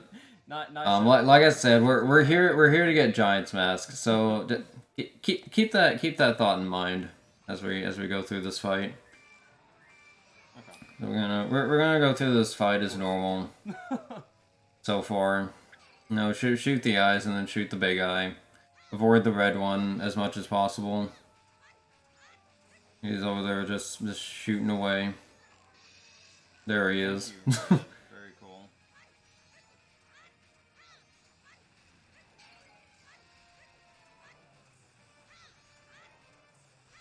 We can stun the red one by hitting its tail with a light arrow. I wait a little bit to hit him just because if I hit him like as early as possible, he'll just come back and maybe be trouble right as I'm about to do the last hit on the other twin mold. Also, I drank milk there because I would have died after another hit. But I get 2 refills of that milk, so I'm not too worried about dying in that case. Because getting hit once or even twice doesn't really happen that often. And even if I do die, you can open the portal to go straight to the final boss now that you've actually entered it. Okay. That was slow. Okay, never mind. So that was part of the fight's done. There is a second phase of this fight. However, you see, this is all masks, right? And as I've mentioned, we don't need to beat all the dungeons to get to the ending section, the moon anymore. So this is all we came for in this boss room. So what we're going to do is we're going to get this mask and literally leave this room mid boss fight. You know what time it is? Yeah, and just get out of here. Which is very nice because this is actually the worst part of the fight and the slowest part of the fight. Like I've never been the biggest fan of this part of the fight. Muffin time? Not quite yet. No, but fortunately, now we just get to just say goodbye and just leave. We're out of here. Goodbye, twin mold. Yeah, that's all we came in here for is Giant's mask.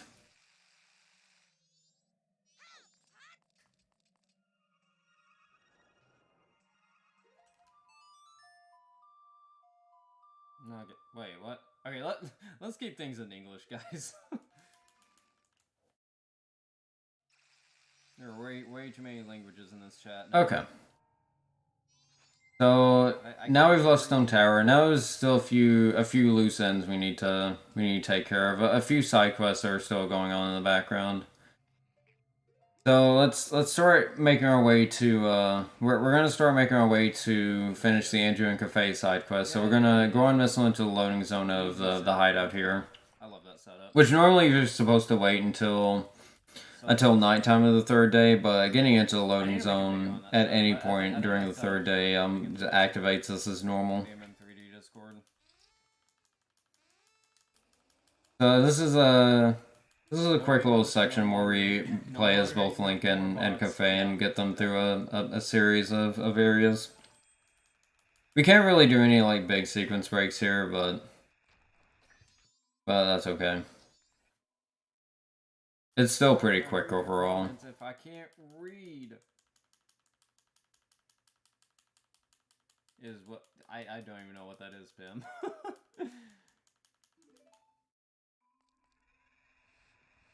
We get to do some simple things here. We get to push some blocks, hit some buttons. Take out some Dekubabas, you know, just the simpler things in this game.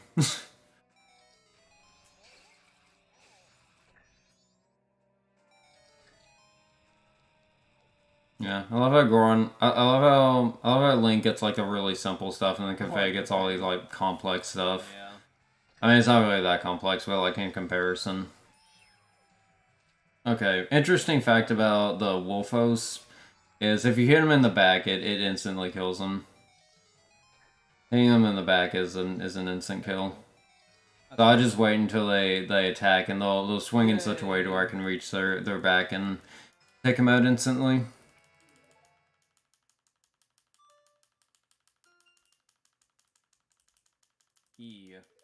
Thank you, Soup. Okay. So this also advances time a little bit. Which is not that big of a deal, really. But it advances time a little bit more, which... Like I said, well, it really doesn't matter, because we do Song of Double Time later anyways. Just a fun little fact. I think like normally in a casual playthrough, it wants to take you immediately to the final countdown hours. And lines it up with that. Alright. So we've been getting a lot of rupees like here and there throughout, just kind of in passing. We're gonna go dump all those in the bank. We have like a little more than 100 in the bank. Now when you get 200 in the bank, they give you a wallet, but nice. And we actually do need that wallet. And in fact, we need the max wallet. But more on that later. It's a lot of brain power. Again. So I can definitely understand that. Alright, we come in here, we get the Keaton mask. Yeah, and that too. We get this letter. Very specific things with coding. And it requires a good bit of thinking. Both of these are actually pretty important.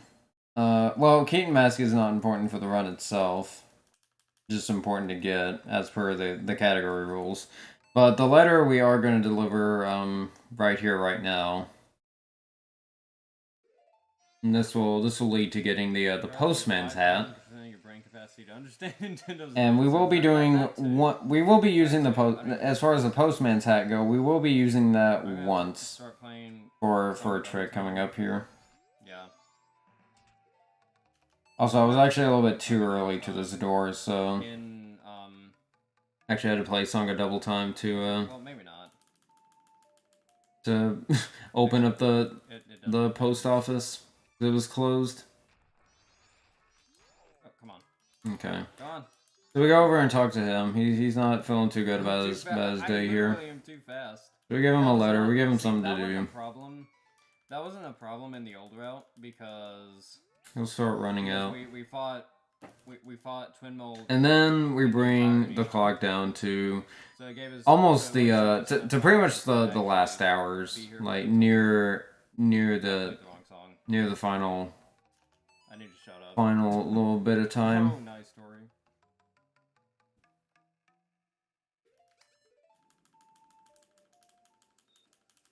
Now this is to take care of like the last skip a little good chunk of little what was- stuff here.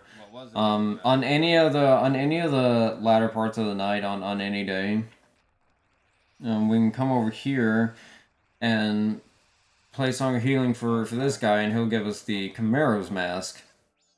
Oops.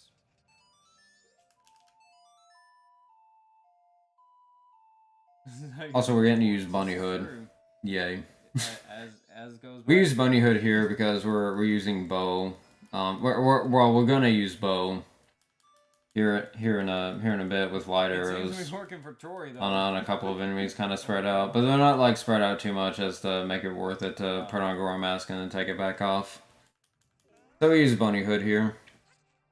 And hitting certain enemies with light arrows in particular actually makes them drop 50 rupees. So this is an excellent way of rupee grinding. Come on, go. And we can only hold 99 rupees, but that's all we really need right now. Go ahead into here. Postman is done delivering his letter. He feels free, and now he gives us the postman's hat.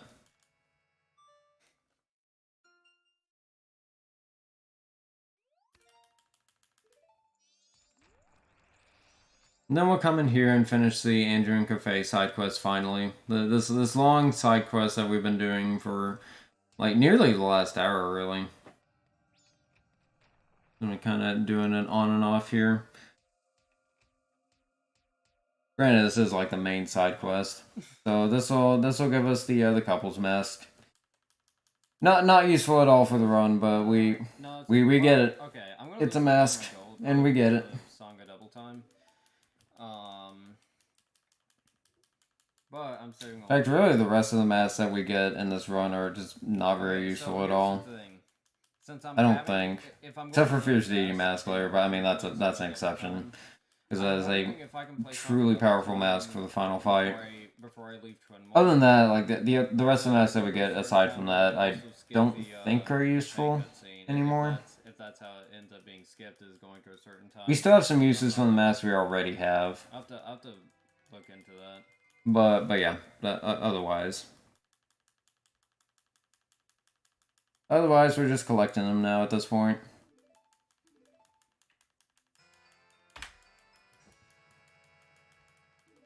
Okay. Now at this point, we're about to run out of time on the in-game timer, but there is one last thing we want to do before we actually play Song of Time.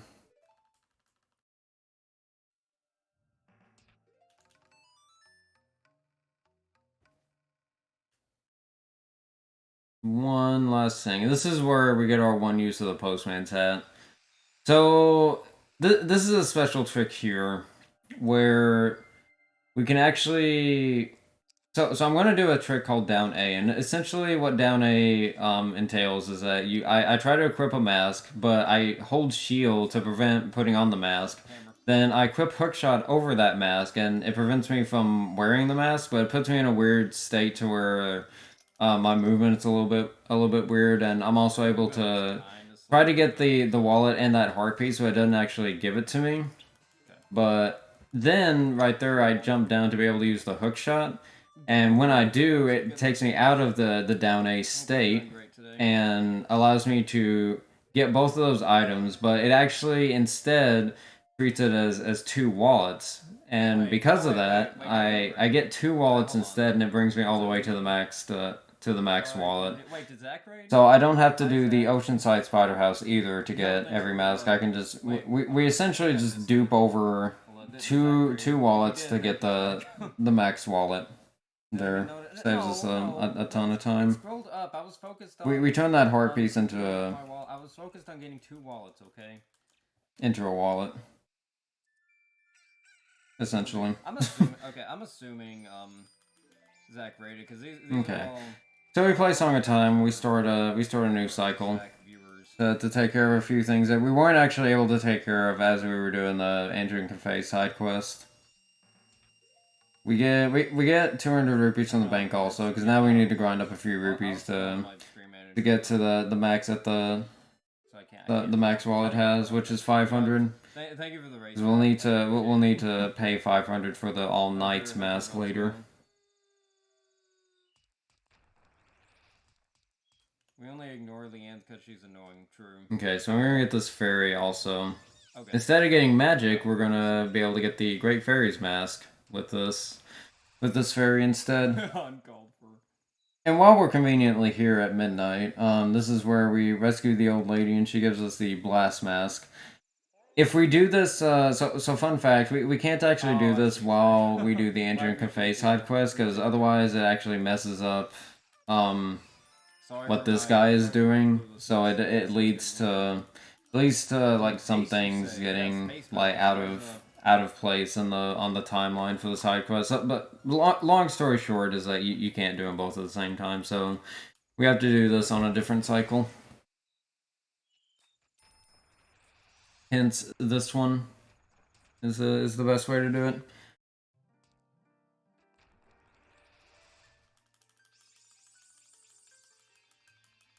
Months October, it's okay. Oh, I'm sorry to hear that.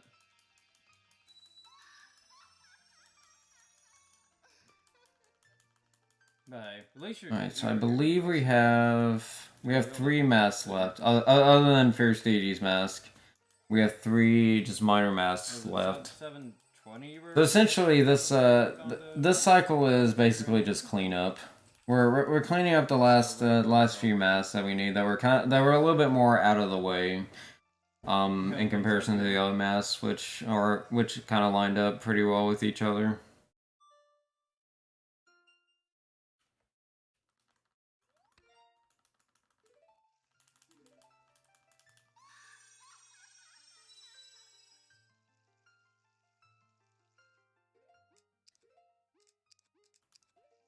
Okay. So we're gonna warp from here and go to Icona and start making our way to the Captain's Hat, which is at the graveyard. Oh, I see. And while we're on our way there, we're gonna do even more money grinding. We can grind money from the from these guys here. Although I'm gonna do it at on the pathway here. Because taking out these bubbles with lighters also gives us 50 rupees each. So we'll be able to go from 200 to 500 pretty quickly from here. Get even more use out of the bunny hood.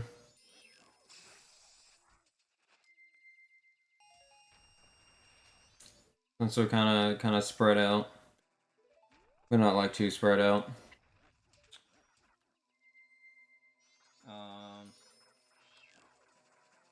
Okay. Looks like that one kind of gave me a little bit of trouble in the run.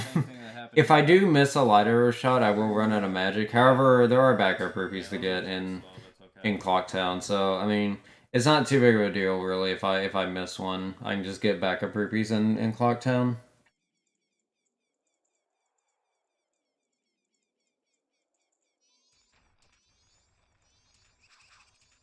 Alright. So normally you're supposed to fight the captain here. But we don't really have to. We can do some really cool jumps here to kind of slowly climb our way up this wall. And then we can use invincibility frames with the hookshot here to just barely get by the fire and just open the chest while we have these invincibility frames and skip doing this entire sequence of fighting the captain. Okay, and from here, we need to get the All Knights mask from the last day, so I'm going to double time here, because here we don't have the, it doesn't play a cutscene at the beginning of each day, so this is like the perfect place to, skip to the last day.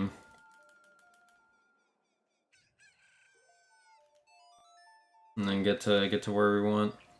So I'm gonna skip. So like I said, I'm gonna skip to the last day, and then but before I go get the All Knights mask, I still have one other mask to get, and that's the Donguro mask.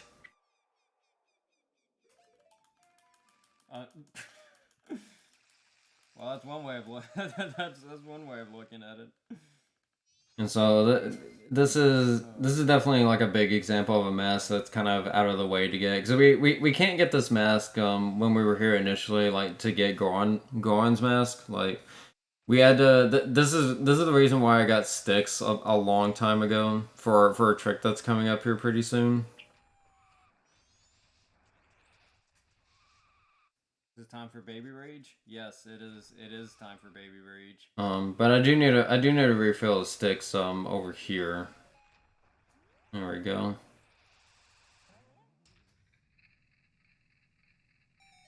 But yeah, to make this work, we need bow and the bow and sticks to be able to, because we need to light up this torch up here to get the chandelier spinning. Because in one of these pots is the rock sirloin that we need to bring to the Goron that has the Donguro mask. So we're gonna do a trick here called action swap. And so what I'm gonna do is I'm gonna pull out bow and I'm gonna try to pull out the stick while as I talk to the Goron, and it's gonna put me in this action swap state. And I can hold target after pulling out bow, and it's going to actually shoot a lit arrow from the stick. So that allows me to kind of use like very basic fire arrows anywhere as long as I have like someone to talk to. And so that allows us to light that torch and then use another arrow to light the top torch. Oh. And so we break the pot to get the rock sirloin. Where are we going? I don't know where we're going. And now we bring this rock sirloin to the Goron that needs it. And he'll give us the Donguro mask. So yeah, it would be really convenient if we could do this like at the beginning of the game when we originally went to get Goron mask, but unfortunately that's not the case, and we have to do it while we're here. But that's okay. I mean, it is what it is. Only so much you can do with some routing. Okay.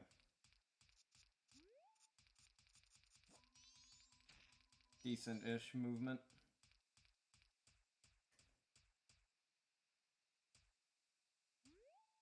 Yeah, we get to actually see Goron do a lot of backwalking.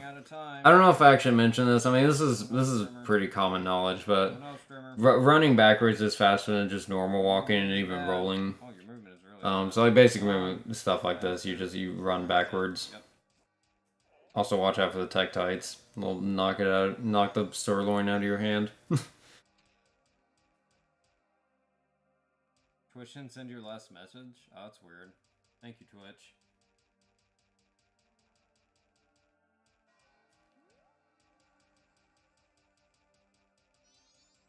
Welcome back, Leanne. Alright.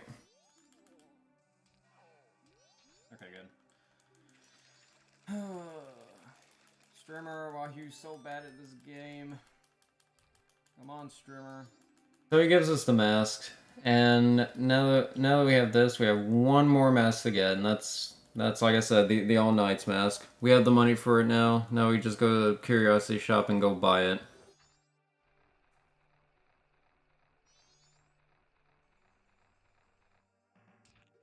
So we're more back to Clocktown.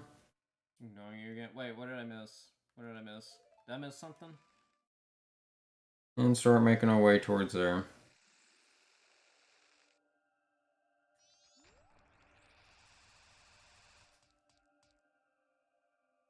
Oh. Okay.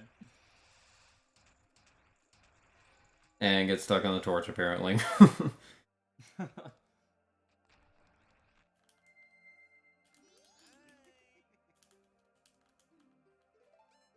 I need to practice. Alrighty, and that's nearly every mask. That's every mask that we can. That's every mask that we need to get the final mask. That is. But we're good to go. We're good to go to the final area. Alright, come on, Moonwort. Come on, let's go.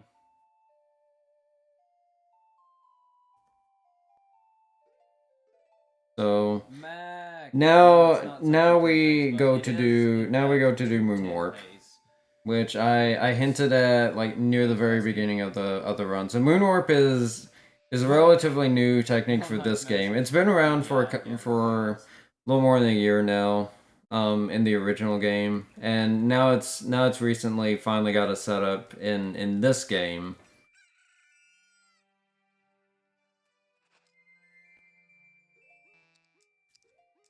So the reason I have to actually go back to the reason I have to do Song of Time here is because I actually need a day to night transition, and of course I don't have any day to night transitions on the last day.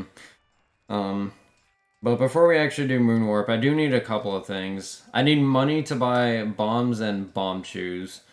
Bomb shoes are the biggest thing here. Like we don't have bomb shoes in general, and the only place we can get them really is in the shop. Conveniently, there are some treasure chests here and there that have bomb shoes, but they're a little bit out of the way. That was probably not the best movement, actually. So we get this money real quick and go to the bomb shop and get the bombs and the bomb shoes, and then we make our way to Deku Palace, which is where we're going to perform Moon Warp. Yeah, Moon Warp used to be a huge myth for the longest time, and now it's real. Not only in one of the games, but in both the games, which is really crazy to think about. Really. All right. So I'm going to play Song of Double Time to 5 p.m. Maybe. So we can get close to this day-night cycle, or a day-night transition rather. Make our way to Deku Palace. Now, like I mentioned before, Moon Warp, just like in the original, uses SRM, and SRM it essentially is manipulating the memory of the game to achieve what we want. And like I mentioned before, in this game, doing that manipulation is a lot more complex than in the originals. Like it's based on what you do like while the game is on. So because of that, we actually save here and turn off the game to do a specific setup from the time we start the game to the time we actually like do the trick. I'm gonna focus for this. There's specific things we have to do, and one of those things we have to do is actually wait on the title screen for a little bit. Like this is part of the heap manipulation. Like the part of memory that we're like editing is a thing called the heap, which allocates like what gets loaded first in each area. So we have to watch this first little bit of the title screen first. That's part of it. And then after that, we start making our way inside. And if we do any of these things wrong, then the setup won't work. We can do a cool little slash in here to clip through without talking to the guards. Also, like failing this is not really that punishing, in like a no reset setting because since we like have to save, that's essentially also a safety save. We just reload the save and just try the setup again, which is nice. Okay, so we actually use the clock down here to determine like when we drop explosives at very specific times. So I'm buffering to a specific frame here to drop a bomb shoe. And then I'm going to open up the menu here, go to a blank spot, and then go to the sword, which is also a part of the manipulation of memory. And then I'm going to pick up this bomb as it explodes from the bomb shoe as the day-night transition happens, and that activates SRM. So I'm holding nothing, essentially. And I'm having to face in this direction, because if I turn around, the game will crash, because now what we're manipulating is is one of the guards, and it's going to manipulate like one of his paths that he takes. So I'm buffering to a specific frame here. When we manipulate this guard, in the original, you can do something similar to this where you manipulate a guard and he actually won't move at all. But in this version, he actually will start to move, but he's going to move off of his normal path, and he'll actually start to try to move out of bounds. So he's going to run like across the map, and then if we don't get to him in time, he'll run past the wall and leave us. So we actually have to get to him in time. Fortunately, we can use the stone mask here, and the stone mask is really useful because we can just dart by the guards without having to do a bunch of sneaky do a bunch of sneaking to get past them and potentially like not make it in time. So we can just run past them without them seeing us. And here's our guard that we manipulated. Let's go. We're gonna get caught by him specifically, and he is going to throw us directly to the moon. Home buffering for the last part, and that is moon warp. Like shield drop. No need to beat the all 4 dungeons, just straight to the moon.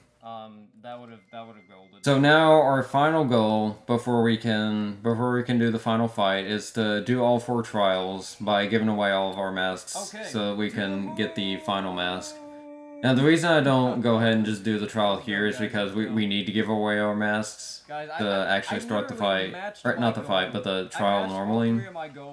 Also, fun fact about Moonwarp, if I void out immediately there, if I jump into the void, it'll actually take us to Pirate's Fortress. Funnily enough. We jam, Joash world record, no ban. Oh yeah, we're definitely still in Italy. So, we leave the trial, go back and start it normally, and re-enter it.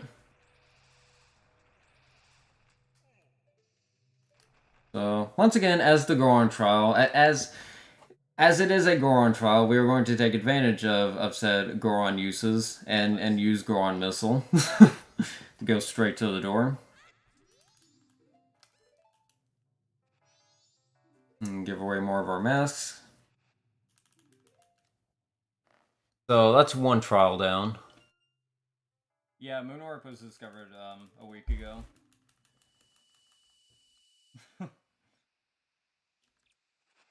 Reki, here we come. As long as I don't make any major mistakes and I don't die to Majora, then we're fine. We're solid. So here is Link's trial, which we will still use Goron for, because Goron is really good for all the combat in this trial. Which, as far as PBing, I definitely have a lot of. There's a couple of interesting things here. Thanks, Fade. That we do to skip a couple of things, even though it's like a straight path. Double raid. Wait. Thanks for the raid, Zach. The second raid. Hope your second stream went well. Alright, so we get a few refights here. We refight this. We'll refight the Garo Master later. We'll also fight an Iron Knuckle, which we have only 4 hearts, and they do 4 hearts of damage, so we can't get hit by them. But I mean, it would only take us to the beginning of the trial, really, anyways, so.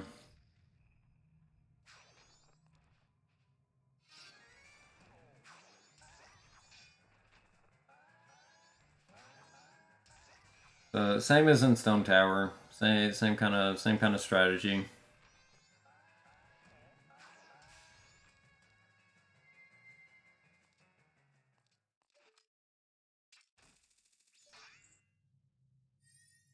Here we have this chest spawn. We just hookshot it and make our way up. Whoops.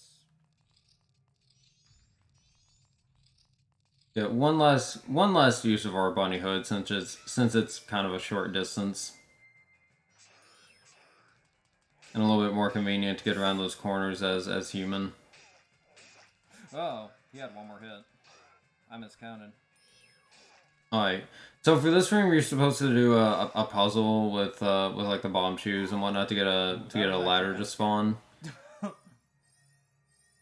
But we can actually use the same technique that we used in Pirate's Fortress to like get into there early by doing a jump attack as we put on a mask to get a little bit of height and then grab the ledge up here. And here's our last use of Opponent's Song that I mentioned earlier. That was going to be kind of unique. We can play a song here, and it will the flag for spawning the fairy at that gossip stone is the same flag for solving solving the puzzle in that room. So we got to completely skip that puzzle by playing the song. Oh, pyramid percent. Because they shared the same flag for some reason. Like there are a few things that like share the same like triggers in the game. They'll do like the same things. I'm being a little bit careful with this menuing so I don't accidentally back out like I did that one run. Kind of work in conjunction of each other. All the masks. Pyramids are hard. Okay. So this is totally the hardest trial in the on the moon. Like the difficulty is just so high. I don't even know how we managed to do it. Like my goodness. We get to do the false hold. Yeah. so You get like you'll see what I mean here in just a second. We get to do the really hard task of doing a Goron missile. But no, that trial is like the easiest because of that. It's one Goron missile. Once again, demonstrating just how broken it is. Alright, one more. One more trial. And now we have one last trial, and this trial is like the one that's the least broken because it's also kind of straightforward like the twin mold trial is, but we're a lot more limited in what we can do. It's it's the Zora trial essentially, and we just have to we pretty much just have to follow the paths. Now they actually changed this up in the 3D remake as well. It's a little bit different. You have to be careful in this trial because there's like these pits at the very end, and if you don't go up the like little like jet things to get up to the doors right there, it'll bring you all the way back to the beginning of the trial. But fortunately, we have very easy setups to avoid that. Oh, like Which makes this a piece of cake. You just have to essentially just get through it really. You can know which path you're going through. It's the same every time, but casually you can actually look at the fish, and if there are fish around the entrance, that's how you know it's the correct path.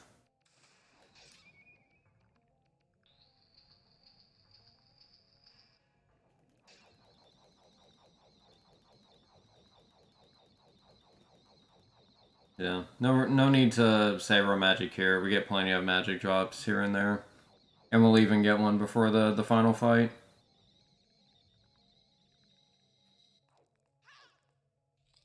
One more set here.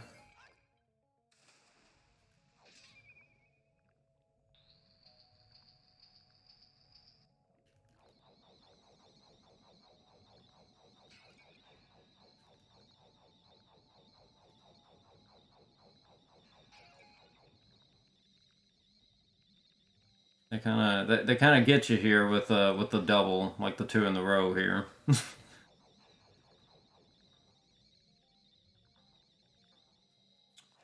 And with that, we're in.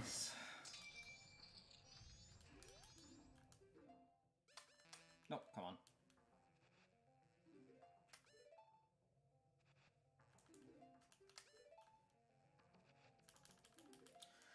Okay. I didn't warp out. I didn't warp out this time. The biggest things I got changed to goof, dungeon wise, it mostly. Alrighty, now with all the trials finished, we can finally get to the final fight, get our final mask, and end things off. So an overall review of this run, just in general, this run was actually pretty decent. However, there is one pretty big mistake here at the very end, which I am kind of ashamed of, but I mean it is what it is. But like it wasn't that bad. Right. We can use Fierce DD for a much easier Majora fight. Now the thing about Majora in this version is Majora is a lot harder on the 3D remake because the remains are a lot more aggressive as they're like floating around, and Majora also has a soft lock, has an attack that can soft lock you and pretty much just get you from full health to nothing if you get really unlucky. But otherwise, pretty straightforward. You just wail away at Majora.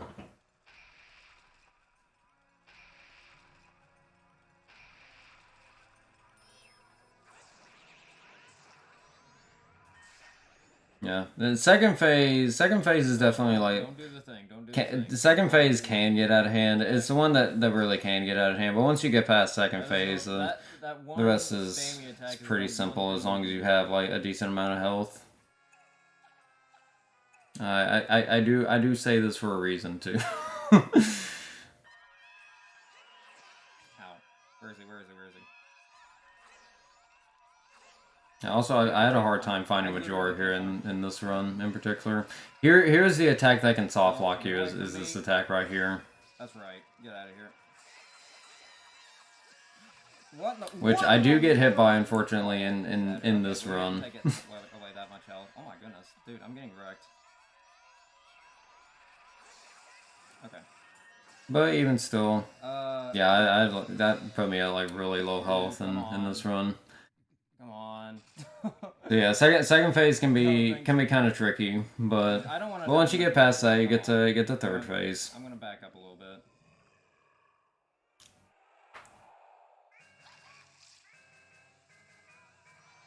What? Why didn't it target him? Hello?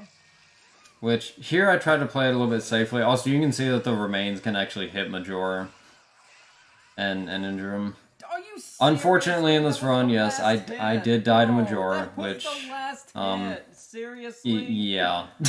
Seriously. That's really that's the biggest that was like the biggest mistake in this run in general. It would have been like a 210 if Oh, that is inhumane. It definitely would have been a 210 if I didn't die, which I got a little bit unlucky with the Majora, but hey, that's just how this fight goes. Still ended up being a PB / a world record, so it is what it is. I definitely want to very soon go for a sub 210 in this category, which is very possible. So stupid. I think sub 210 would be a very good run. But otherwise, this is still like a decent run, other than dying to Majora. So,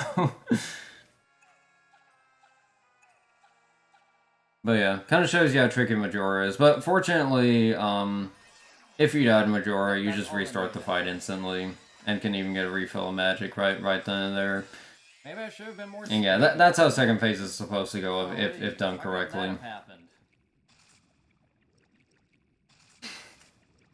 Yeah, an unfortunate end to this run, but you know, it happens. It's Majora. Record's still That's just how Majora be sometimes. Sucks. Oh my gosh. Oh, stop it! Don't even. Just stop trying. Sometimes it really is just as simple as just spam away. And there you go. That's the that's Majora's Mask 3D All Masks. I hope you guys enjoyed watching. And yeah, like I said, I do want to come back to this very soon to get sub 210. But yeah. I'm so mad. Overall, this run, I think this run is still pretty decent enough to show as a showcase. So yeah, I hope you guys enjoyed the post commentary and the run, and yeah, hope you guys have a good day / night, whatever time it is for you at the time of watching this, and yeah, take care everyone.